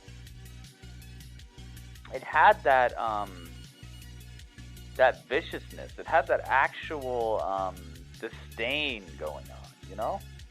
I agree with that. Love the aggression from Knox. See, that's what I'm talking about. The aggression. Main event was incredible. Matt Riddle can do anything in the ring. He can. The guy's the best. He's literally a piece of profit for the company. Matt Riddle is a superstar for the ages. He is absolutely somebody who they can build and just continue to utilize for years to come. He could be on SmackDown. He could be on Raw. The guy is just money. He just prints money. He's that money printing machine from the Goonies. Okay? He's just a money printing machine. Dude, they could just print the money and just call it a day. Matt Riddle is that money printing machine. What a team the Broserweights are. Yeah, dude. Pete Dunne he's never not been the dude. Since he's shown up, guys, I was sitting right here streaming live, and I'm not kidding. I was sitting in this, right in front of this, right in front of you guys, and we did the what was it? It was the, what was it called? It was like the, I don't know, the Britannia. It was something like that, where they were in the theater, and it was the championship. Was it the NXT UK Championship? Did they even call it that back then? It was the NXT UK Championship Tournament, and I streamed during the entirety of it. Before it was the thing to do, before everybody and their grandma had a reaction stream, and everybody and their grandma had a watch-along, I was sitting here because I love wrestling and because I'm not a copycat, because I'm an innovator. Because I'm an innovator and I invent things and I start trends. I was sitting right here and I remember it. Pete Dunne smashing people before the tournament even started, tossing people aside. I remember it, and Triple H coming out like, oh, you're going to be suspended for this possibly. I remember it. I remember when Pete Dunne was just a young buck. And now look at him, man. Incredible. The guy's never not been on my radar. Since the first time I ever saw him, I'm like, yo, this guy is super money. Him and Tyler Bate, goodness gracious, man. I was there. Divine aggression, I like that. That's good. But yeah, Matt Riddle can do anything. Love the drama tonight as well. 8.6 out of 10. Let's do it. Let's do it. Hopefully you guys know what I'm talking about. Hopefully you guys can see. There are a lot of people on YouTube, on Twitch, on Mixer, on a lot of stuff who are saying that they're doing the dang thing, that they've been doing the dang thing. But man, much love, much respect to them. But I started the dang thing. One-Eyed Willie. One-Eyed Willie. That's, I don't know if I could say that on Mixer, man. They might get me. But yeah. Cameron with the 8.6. Cameron, thank you so much for the review, dude. That's Cam Hype, guys. They want me to say Cam Newton, but I'm not going to say Cam Newton. I'm going to say Cam Hype. Cam with the freaking Hadouken. Cameron, thank you so much for your review, dude. I got nothing but love for you. NXT UK tournament. Yeah, that's what I was watching, man. I streamed the whole thing. You can go back. Go ahead and watch it. Just search it. NXT UK tournament, 𝗷𝗬𝗡 Saga. And you'll see it. I was there day one. No joke. I didn't need anybody to tell me. I wasn't trying to ride the coattails of any other streamers. I was literally just doing what I thought was right. Being a streamer who absolutely represents what he loves. And I love wrestling. Cameron, thank you so much for your review, man. Your review is tucked. 8.6. I love this song. I love this song so much. Next up, who do we got? Cameron, thank you so much for your 3-part review. Next up is Ghost Empire. Let me turn up the background music in the meantime.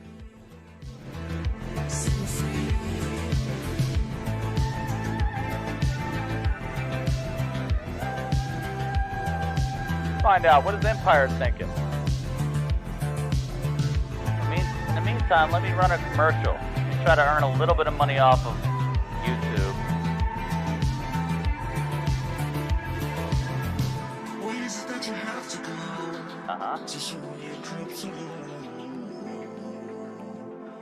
Cameron, thank you, dude. Super thank you. Call me when you need me. Is Saint in the chat? Wait a minute. Saint Maker? Saint Maker's here. What's up, Saint Maker? We're gonna watch. Okay. We're gonna watch Babbage, okay?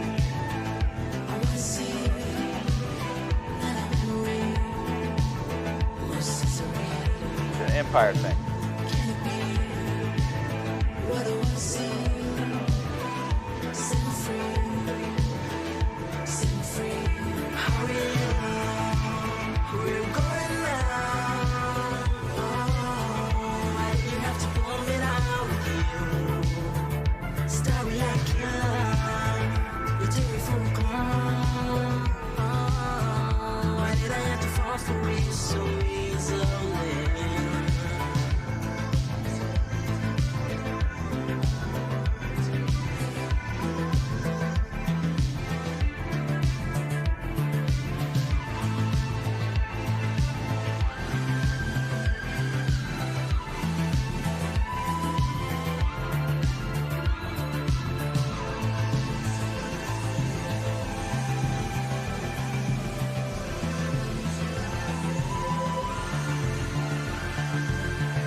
You're crazy, man.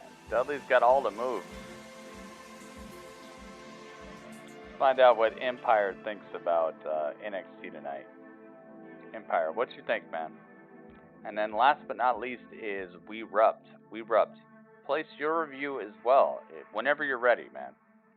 Whenever you're ready. You can place it right now if you want to. Dudley's got the dances, man. Dudley's got all kinds of dances.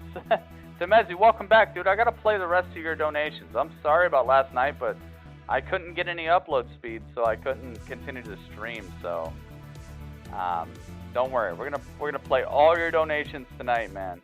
I'm sorry, Temezi.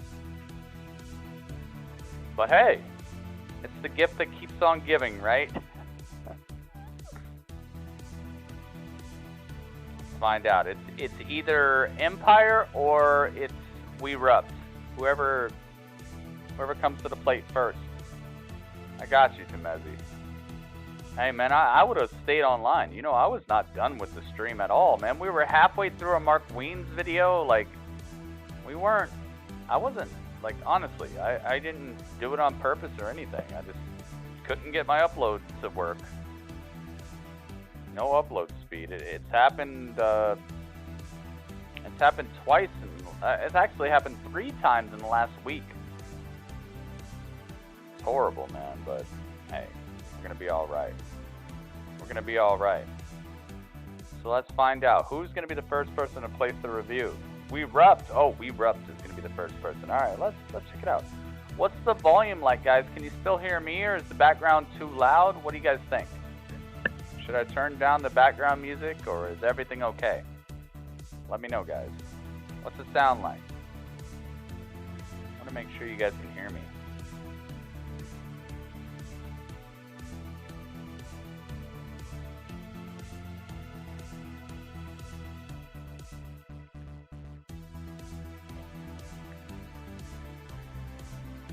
Sounds good, sounds good? No, you're good. You're good, 𝗍𝗏. It's all good. All right. 𝗍𝗏 says, NXT was great. Broserweight winning the cup was great. I wish they didn't have Chelsea lose to Mortal Kombat 11 girl. You call her that too? She looks like Mortal Kombat to me. She looks like, there's a person who dresses just like her. It's like, I wish I could remember the name. There's a person who dresses just like her, but I think it's a guy. But yeah, anyway. Other women's match was oof, but Keith Lee moment was great. I need Dijak versus Lee for, oh yeah, dude. Heck yeah. We're going to get it. They're probably going to break the ring, dude. There's probably going to be a ring break moment. I need that. I need Dijakovic versus Keith Lee. I need a super vertical suplex off the top rope. I need Keith Lee 14 feet in the air, and I need him to come down on his back, and I need the ring to break. I need a ring break spot because I'm pretty sure that has never happened in NXT. I need there to be a ring break spot. I need Dijakovic to grab Keith Lee in the suplex. He grabs the shorts. He grabs the back of the head. Stands him straight up on the top rope. I'm talking 14 feet high. Blow. I need there to be a ring break at TakeOver. The first ever ring break needs to be Dijakovic versus Keith Lee. And I need that to be the end of the match. Okay? I need it to just be called. I need them to be like, oh god. Or maybe Keith Lee kind of is laying on top of him, and the ref bounces, and the ref finally gets like back to his feet, and he's like, well, I guess he's on top of him. So 1, 2, 3, and then Keith Lee retains, but it's just because Keith Lee is barely laying on top of him. I need that ending. Okay, I need that. Keith Lee retains the North American Championship, but just because the ref finds them both unconscious, and one of them is kind of laying on top of the other one. Like, that would be incredible. That would be what I need to see. All right, that's what TakeOver Portland needs. and then the next match happens like 10 minutes later once they fix the ring, and like even show them fixing the ring, even show people like trying to put it back together and stuff, and then they're telling you about how the next match is about to be Adam Cole versus Tommaso Ciampa, so that you get that relief, you get that really like cool down period where you can get some popcorn or get your drinks together. But they're like, you could see people fixing the ring. They have like a picture-in-picture going on, but they're talking to Adam Cole about what just happened, and Adam Cole's like, you know what, I don't care what they just did, as long as the ring is fixed, I'm gonna retain. And then Tommaso Ciampa, he's also like, my goodness, what a match. And then they come out and wrestle the last match. That would be incredible. What do you guys think? Would that be a cool thing to happen at TakeOver Portland? A ring break spot between Keith Lee and Dominik Dijakovic? Would that be a cool spot? Would you guys like to see that? You let me know, man. You let me know. Either way, it was great. I need Dijakovic versus Lee 4, and Ciampa single-handedly took out Undisputed Era. He did. He did, dude. Nah, you're good. We rubbed. What do you give it out of 10, though? Out of 10, what do you think? Is it a 4 out of 10? Is it a 1 out of 10, the worst NXT of all time? That would be fresh-issimo, man. Dijakovic and Keith Lee have a ring break spot. I would love that. I mean, it's been a while, and I'm not sure we've ever seen that in NXT. I think it would be the first time NXT gets a ring break spot. Make him look like an unhinged monster. And Finn, oof, the Trent 7 match, but it's good for his aggression. Yeah, I agree with that. You know, what do you expect? Finn needs to look like a monster right now. Dakota Kai, Tegan Knox was litty, but I wanted it to become a DIY type of feud, but how the match ended so clean was oof. You know, I just feel like maybe the women aren't there yet with the brutality, but then again they are there, because the way this whole feud started was with just incredible brutality in the cage, slamming the cage on her leg, the brace, everything. Yeah. We rubbed up. I like you bringing this up, because I feel like they might have held back a little bit, but maybe they're saving it for TakeOver. Maybe they're saving the absolute devastation for TakeOver. But it's a good spot. It's a good thing to call out. I'm glad you called it out. Getting better in this show was great. And better be something big. They saving up for Rip City. Rip City, baby, you know what's up. 8.3, he says.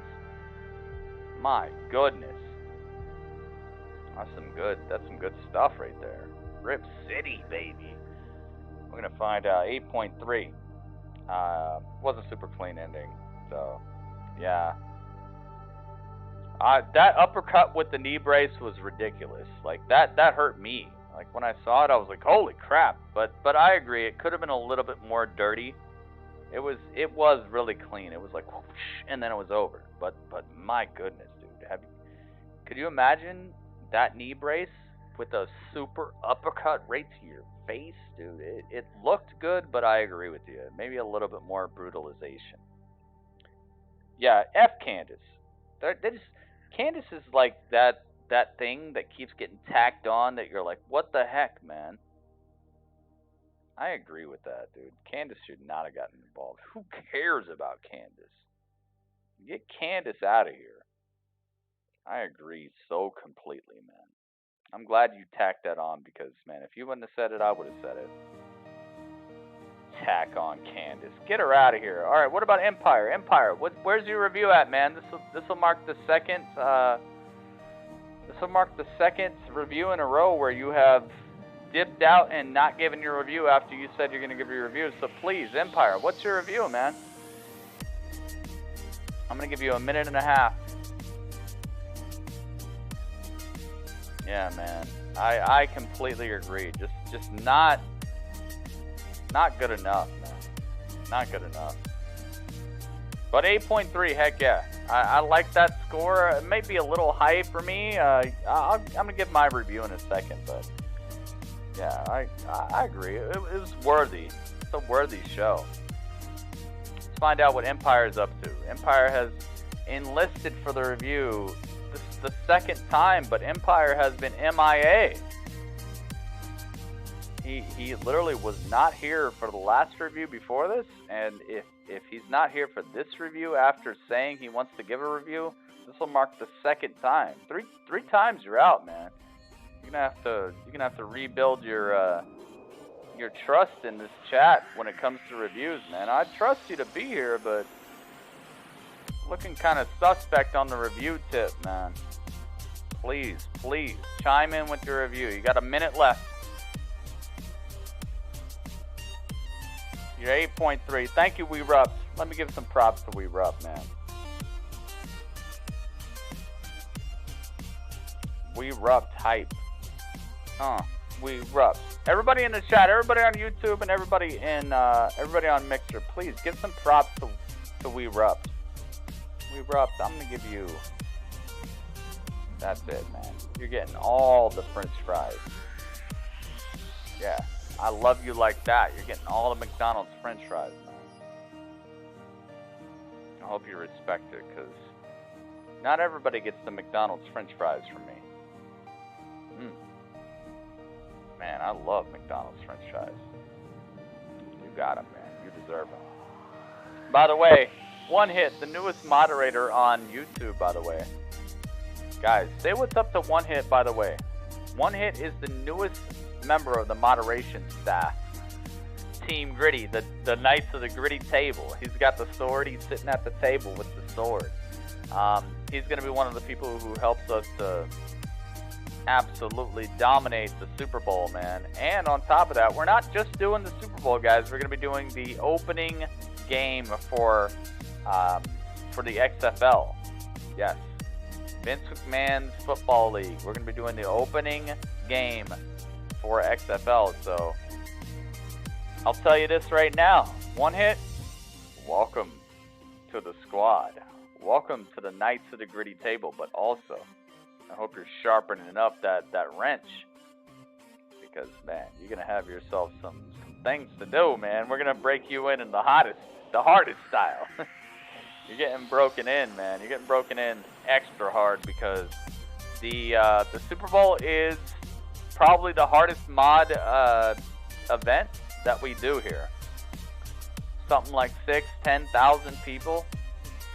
And on top of that, we're gonna do the debut of the XFL. So who knows how many people are gonna show up to see how good that works. So be ready, man. Be ready. I got you, One Hit. You earned it, but show us what you're made of. Show us what's up, man. I can't wait to see it. It's going to be good. Super Bowl, baby. It's all good, Mo. Don't worry about it. Whenever you can show up, it's all good, man. Be here after 7. Hey, it's going to last, man. You know they're going to do the pre-show, the pre-pre-show, the post-pre-show, the post-pre-show, then the first quarter, then a show, then the next quarter, then the halftime show, the post-halftime show, the post-pre-halftime show, then the third quarter, then the show, then the fourth quarter, then the post-fourth quarter. Like, you know, whenever you can be here, man, just please be here when you guys can, because I count on you guys, man. I can't corral 7,000, 10,000 people at the same time. I need you guys' help, and I feel like I've hired the exact right people. When it's Cameron, when it's Mo, when it's One Hit, when it's Skull Crusher, when it's Temezi, when it's freaking Sean, my H bro, when it's Mo. Come on, it's unstoppable. We got the greatest moderators possible.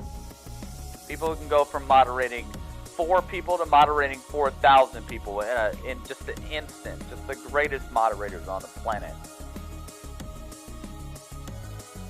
2 p.m. pregame, exactly, pregame shows. You know what's going on. I'm going to be online for the whole thing. So please be here, guys. I'll need your help. I'm going to need you to tweet it out. I'm going to need you guys for every single thing. Tweet the show out. Retweet the show. Retweet the tweets. Favorite the tweets. Tell your friends. Be here. Talk to the people in the chat. Like, just be part of the whole thing. Watch the game. Like, I know I'm asking for a lot, but I know you guys are, like, the greatest moderators on the planet. You guys are the best. Even, okay, think about it this way. Let me keep it super real. I'm gonna turn down the background music. Let me keep it super real. All right, this is it. Let me tell you guys something super realistic. On average, the moderators for Ninja, okay, Ninja, the biggest streamer on the planet. On average, Ninja is dealing with the same amount of pull as we're about to deal with, as we dealt with last year during the Super Bowl. On average, Ninja's moderators are getting that exercise to deal with the same amount of people as we dealt with last year during the Super Bowl, and at certain moments of the NBA Finals as well. We have moderators who literally are like going from they're going from amateur basketball all the way to the NBA Finals in like 2 seconds. My moderators are the best moderators that you could ever ask for. My moderators are able to go from a crowd of 4 people to a crowd of 4,000 people seamlessly. Just literally know what's going on and literally know what to do. And I gotta say that's. And when people come in here like, why do you have so many mods, Gritty? It's because I moderate the right people. Because I make mods out of people who are mods. I don't even make mods. I just find them. I look in the chat and I'm like, that's a mod right there. Cameron, that's a mod. Mo, that's a mod. Skull Crusher, that's a mod. One Hit, that's a mod. Like, I just find people in the chat who are mods. And was I wrong? No. Because my moderators are able to go between the most amateur of streams all the way up into ninja level stream just in 2 seconds. Absolutely incredible. You guys kill it. Yeah, and UFC just recently. Just recently, UFC. How many people do we have? Exactly. How many people do we have for the Royal Rumble? Like, we literally just have hundreds, thousands of people. And my mods are still like, cool. Just cool, calm, collected, looking like James Bond out here. Just shaken or stirred. They're not shaken or stirred. They're just ready. It's absolutely fantastic. And I got to thank you guys so much for being that. And that's why you guys see, I don't hand out the wrenches or the swords as often as I used to. But it's because, man, we already know. We already know, man. And also because there's less moderators hanging out. Because I'm not on Twitch currently. And so all the people who used to hang out on Twitch, they're just still on Twitch watching everybody else because they don't have allegiance or loyalty. They've just decided it's time to watch somebody else because Gritty is not on one platform. Gritty doesn't exist anymore. You don't hang out with me, right? It's whatever. But I gotta thank everybody who I've placed as moderators. Everybody with a sword or a wrench next to your name. Everybody with the green in the mixer, or everybody with a wrench on the YouTube. You guys are who I'm counting on to make the thing happen. And in just a few days, we got the Super Bowl. Just a few days, we got the debut of the XFL. Just a few days, we have another super huge event happening. WWE-wise, AEW-wise, we're going to have Revolution, NWA. In April, they're going to do the Crockett Cup and whatever comes with that. Like, you guys rock so much, and I'm sorry, I'm not sorry, but just, I understand. I'm going extra deep on this because I really appreciate you guys. Thank you so much for being part of what I do here. So let's continue, and let me give my review because obviously Empire he's busy direct messaging some girl who hopefully likes him. Let's continue. Hopefully this girl actually likes him, because if not, he's wasting his time. Either way, my review for NXT.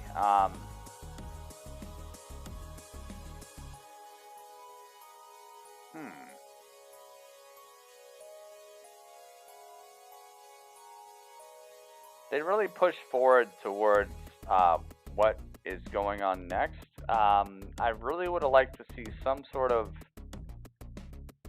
return tonight, some sort of surprise tonight. I didn't really get that. Once again, it's very wrestling heavy.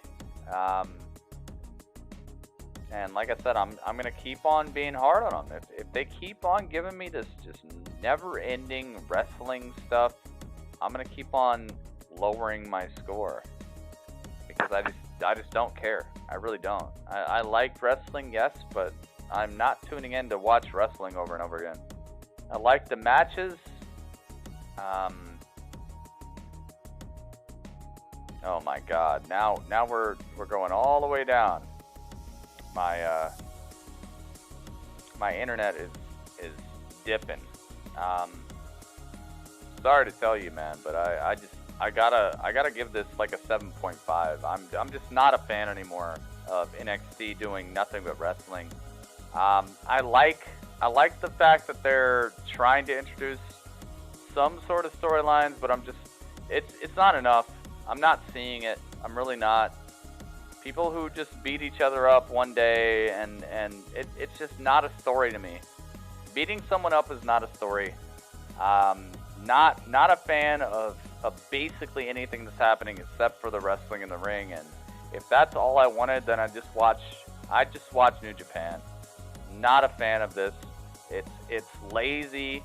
You're just putting wrestling stars out there, giving them something to do and letting them wrestle, and there's just nothing happening. I'm not seeing any people going shopping. There's no hey, Damian Priest in a limo going to a club and meeting women. There's no what's his name? The guy, what's the guy's name? The guy who's the finest? What's that guy's name? The finest.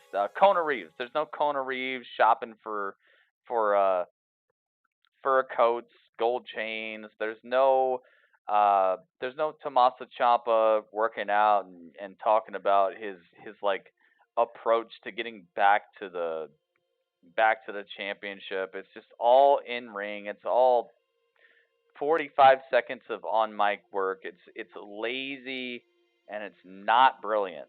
I want brilliance. I want not lazy content. I want to see what Tommaso is doing to get back to the title. I want to see what I liked some of this, okay? Trust me, I liked some of this. I liked Keith Lee coming out. I liked the organic way that they started a match between Damian Priest and Dijakovic. I like it, but come on, man. I want to see Dakota Kai like stomping Tegan Knox while she's trying to check her mail. I want something that's not done in the center of this ring. I want some effort. I want some freaking effort. I want something that's cut outside the arena. I want somebody in the parking lot. I want somebody at home. I want somebody at the freaking post office.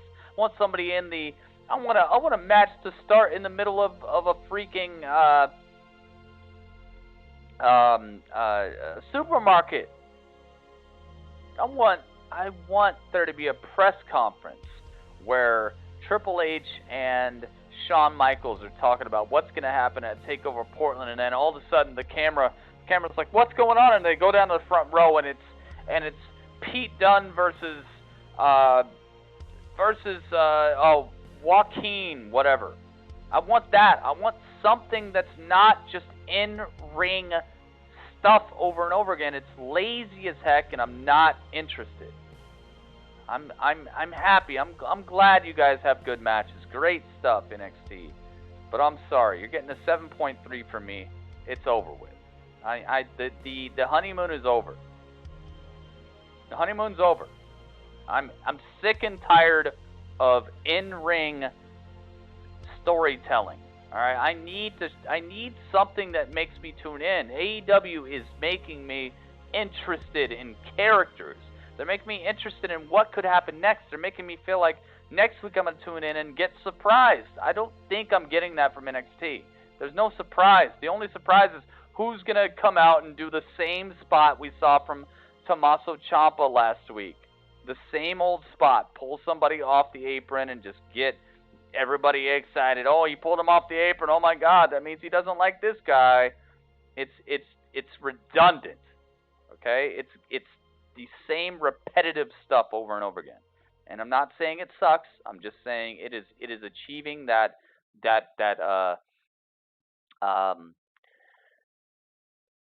Stranger Things. Okay? You guys know what's up with Stranger Things, right? Stranger Things. Same old, same old. You just tune in. You can tell they're just giving you what you're trying to see over and over again. Like there's nothing new happening there.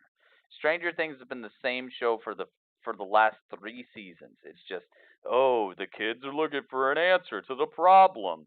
Oh my God, here comes halfway through the season, you finally get to see the bad guy. Oh my goodness, here we go. We're gonna get 11. Here comes 11. Oh, she's got powers. The kids they're finding a way to find out who actually is behind it all. Like, it's just the same formulaic stuff over and over again. I need to be surprised, and I need them to show some effort. And NXT is absolutely dropping the ball when it comes to getting me interested or surprising me or getting me interested in anything besides just good wrestlers wrestling. And trust me, I love that, and that's why they got a 7.3. If they would have sucked at wrestling tonight, they would have got a 5.0, period. Good wrestling. Good job. Good job. But I'm just not interested. There's nothing else that's really helping me to get involved in these characters. I don't know Keith Lee. I don't know Damian Priest. I don't know Dominic Dijakovic. I don't know Adam Cole a little bit more. I don't know anybody else involved. I don't know Ciampa any more than I knew him before. There's no progression to any storyline tonight. Tuning in or not, you're literally not missing out on anything because you're just gonna get the same thing. Nobody progressed, no surprises, no returns, nothing at all. Tegan Nox, Dakota Kai, you already know they hate each other. Whatever. It's just I'm sick and tired of it. And NXT really needs to step it up because it is over with. The honeymoon period is done. Okay? You can't just keep doing great takeovers and expecting for the 4, 5, 6 weeks in between to clean up. Okay? Please interest me. Okay? Give me something new. I'm not feeling anything from NXT besides the same old, same old. I already know what Tommaso's up to. I already know what Adam Cole's up to. I already know what Keith Lee's about. I already know what Damian Priest's about. I already know what Dijakovic is about. I already know what Dakota Kai. I already know what Tegan Nox. I already know I know everything. There's nothing new happening here. Okay? So AEW is continuously getting better scores for me, and NXT is continuously getting lesser scores for me. Is because NXT is giving me the same thing every week. Good matches, no build. Good matches, no build. Good matches, no build. I don't know anybody any better than I did 5 months ago. I know everybody exactly the way they are right now, except for Dakota Kai, because she turned heel. Everybody else, same exact characters 5 months ago. Keith Lee still talking the same stuff. I'm limitless. Oh, Dijakovic, I'm gonna destroy you. Oh, Damian Priest. Oh, I'm the guy. I'm gonna smash you. Like, there's nothing new. There's no character development. There's nothing to be excited about besides if you already were excited, which I am. But I'm not rewarded for watching NXT. I don't feel rewarded at all. I feel like I just literally tuned into a recap that was live. I got a live recap.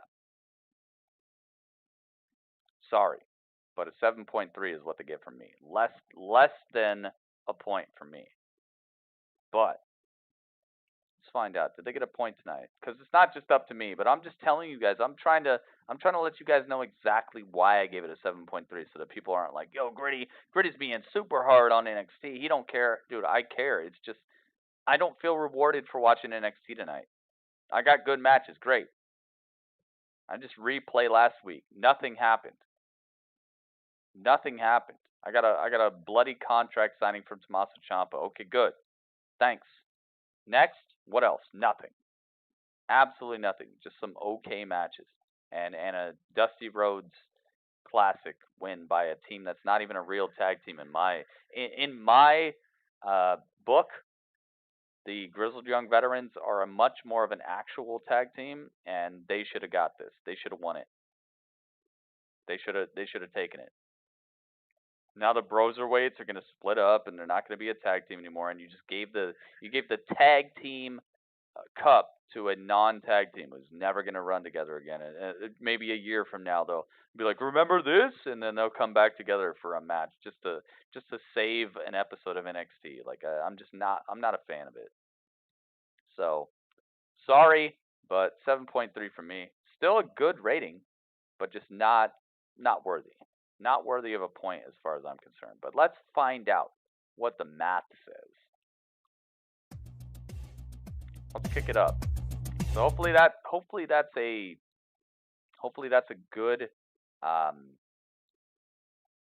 explanation of why my rating is so low. Is because I'm just sick of it. I'm done with it. If you don't build stories, if you don't build these superstars into something that makes me feel hype about watching NXT besides what we just saw tonight, then it's all good, man.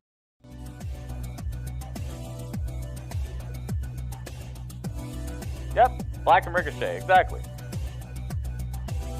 Exactly, and look at what happened with Black and Ricochet. They came to the main roster, and they both got smashed as a tag team. They both split up, and now one of them is looking extra wacky, and one of them actually has a career. Does that mean that winning the Dusty Cup actually matters? No, it just looks wacky, man.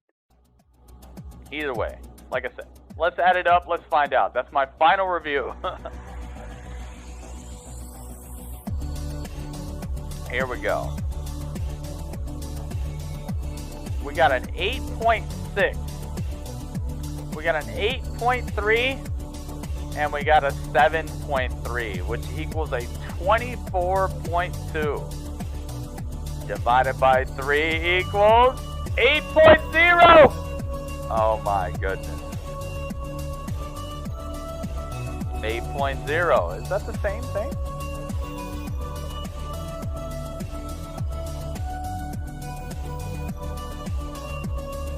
$8.06.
goodness, dude, they got it. They got it. They got the point, man. They got the point. That's good stuff. NXT evening up the score, so it's 1-1-1. AEW, NXT, and NWA, which I agree, it should be there, man. These shows should be fighting toe to toe. It's going to be up to SmackDown on Friday, man. Can SmackDown get a point to even it up? I hope so. I really hope so. And Raw, it's just like what I said before. I keep trying to tell people. So the show that gets double the ratings of all these other shows should be the best show, right? Like, that's the best show, right? Because they get more ratings than everybody. But they're sitting with 0 points right now because how good a show is depends on how good a show is, not how many people are watching it. So, if we were going by ratings, Raw would have 2.5 right now because they're doubling and tripling the rest of these shows. That's why I don't care about the ratings, because how good a show is depends on how good the show is. We could literally put a 2.5 next to Raw right now if we're gonna start worrying about the ratings, man. Raw killed these shows. Raw's gonna keep killing these shows. Who cares how many people watch them, man? It's about how good the show is, man. Tonight, AEW and NXT showed Raw what was up. They made Raw look like they got something to learn. NWA might win the season. Exactly. NWA might win the season with the least amount of viewers out of all these shows, but they still keep turning in a great show that we're hype and happy to see, which is all I care about and all you should care about too. All wrestling fans should worry about is if the wrestling and the storytelling and the show is good. Who cares how many people are watching, man? Got a bunch of grandpas tuning in to see if Hulk Hogan's going to show up. Now all of a sudden the show's better than NXT? No, it's not. We're all get 2.5 every week. Exactly. That's what I'm saying, Mo. So why? Who cares about how many people watch? Let's give 2.5 to Raw every week, and let's give 2.7 to SmackDown every week, just because they got a lot of people watching. No. Who cares, man? All I care about is if the show is good or not. Were there good storylines? Were there good spots? Did the main champion show up and cut a cool promo, or did this guy wrestle a great match? Like, what happened on the show? Was it worthy or not? That's what's up, man. Or else we might as well just call it a day and just say Raw and SmackDown are the best wrestling shows on all of television, which they're obviously not. Who cares how many people watch?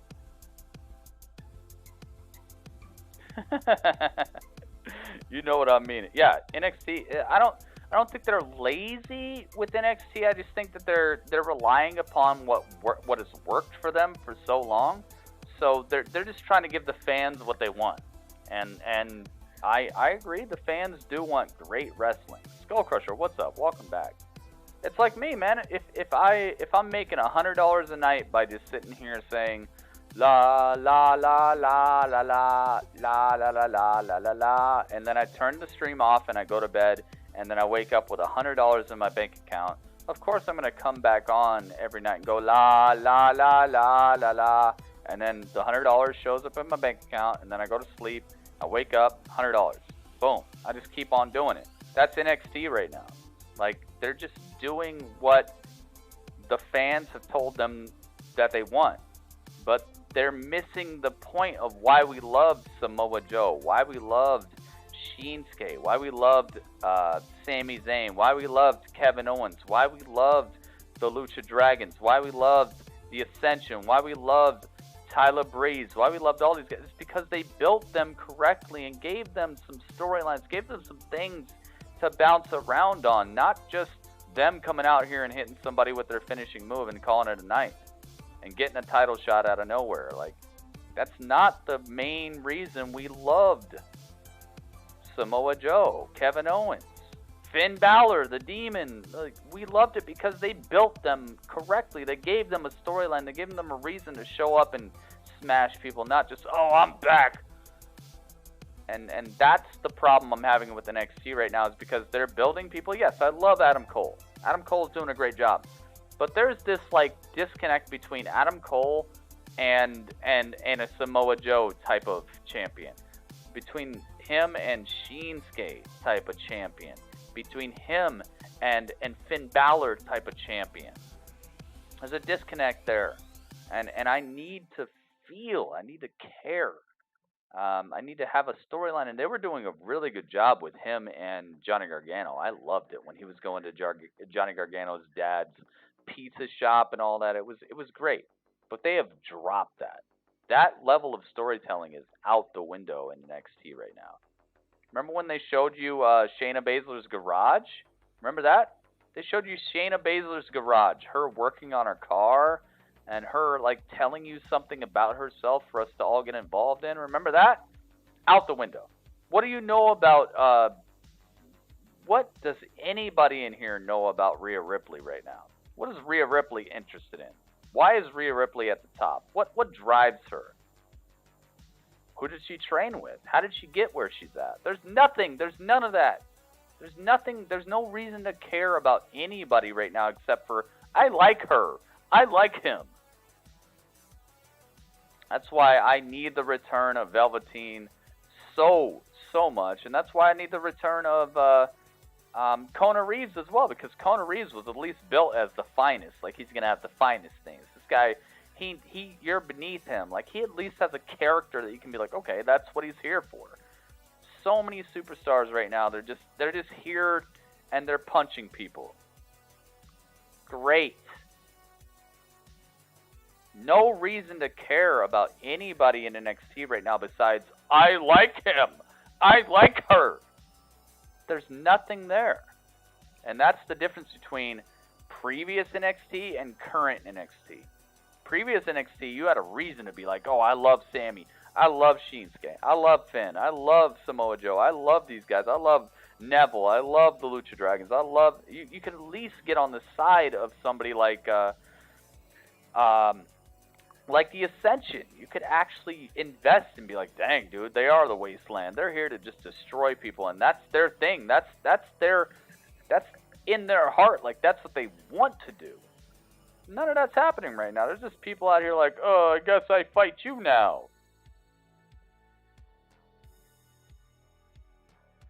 I guess I fight you now. That I'm supposed to care about that? I guess I fight you now.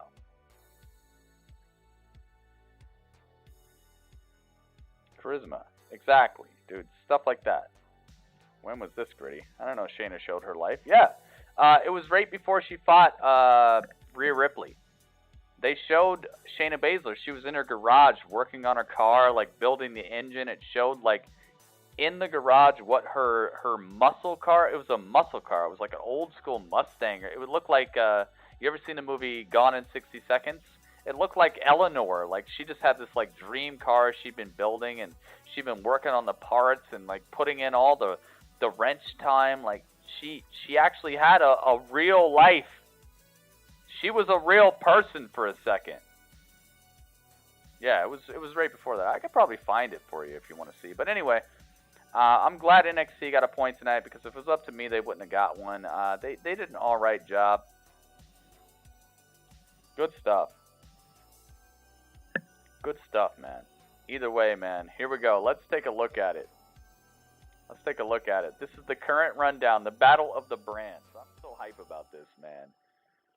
Super tie, NXT, AEW, and NWA, all jockeying for position. We gotta wait a whole week now. we gotta wait till Tuesday. Not a whole week. We gotta wait 6 days to find out if NWA is gonna hop ahead again. I can almost guarantee you they're going to, because NWA has been one of the most guaranteed points I can put on this board. But who knows? Maybe they'll drop the ball. I love it, man. I love it so much. And then tomorrow, no, not tomorrow, 2 days from now, SmackDown is going to try to step up to the plate. Man, SmackDown needs something major.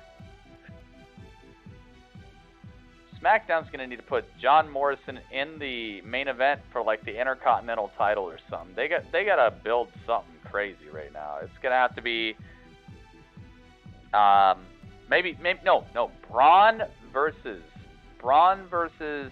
Shinsuke in the main event for the Intercontinental title. John Morrison versus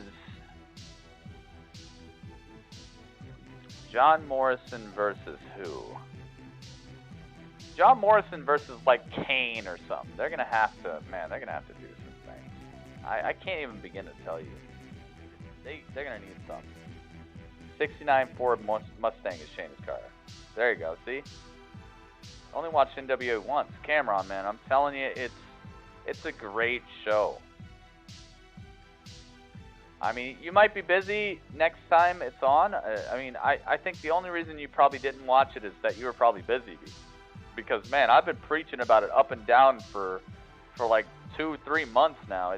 It's the best wrestling show besides NXT. Like, it's just the best. They do everything right. It's old school. It's Smash Mouth. It's no nonsense. Like, great promos, great characters, great wrestling. They just go at it, man. Man, you're missing out. I'll tell you that right now. It's great. It's really good. Temezi and I'm telling you, man, it might be the best wrestling show on television, period. It's incredible. I'm not kidding you, man. You know, Temezi and I would not both say this if it wasn't worth watching. It is so worthy. I've had incredible amounts of fun with their pay-per-views are off the charts. Their weekly shows are crazy. The amount of like love and respect for the like roots of wrestling is just so entrenched in it. Oh man, I'm telling you, man, I look forward to it. Every week I look forward to it more than any other show. It really just kills it. It's so good. Whole set looks old. Yeah, it's got the mat where like when people get slammed, it's like it just sounds crazy. They have people just right alongside the ring doing the commentary. There's no entrance music. People just come out and the crowd is the entrance music. Man, I'm telling you, man, it's worthy. It's very worthy. It's a nice breath of fresh air with all this like quadruple front flip, double back flip, hurricane, super Rana stuff, ultimate suicide dives, 55 dives. It's such an incredible and breath of fresh air for modern wrestling to just take it back, and it just has that prestige to it to where you feel like there's a reason they wrestle this way because this is the way it has to be. Like, it's so good, man. It's so good. I'm telling you, man. I've never seen a promotion that just top to bottom is getting praised by people who love new school, old school, middle school, people who love John Cena, people who love Seth Rollins, people who love Tommaso Ciampa, people who love Aleister Black. Like, across the board, it's like everyone agrees, yeah, they're killing it. And on top of that, they're bringing back like superstars from the past, and they're showing their face again, like the tag team champions. Oh my God, dude! I'm not gonna spoil it for you because I know after you hear that I'm saying it's probably the best, Temezi saying it's probably the best, you hearing it from so many people in the chat, I know you're probably gonna check in and see a couple episodes. So I'm not gonna spoil. I'm not gonna tell you anything that happens. Please just trust me on this, man. It is worthy. And that's the reason it almost won last season. It lost by like 1 point over NXT. NXT won by like 1 point last season. It's so worthy, man. It's so worthy. You gotta trust me on this, man. Just please. Please. It's incredible. Saying they don't need interest. They don't. Because people come out and they're just like, they're just part of it. Tallest Willie, what's up, man? But there you guys go. That's an episode of Grapple Chat. I hope you guys loved it.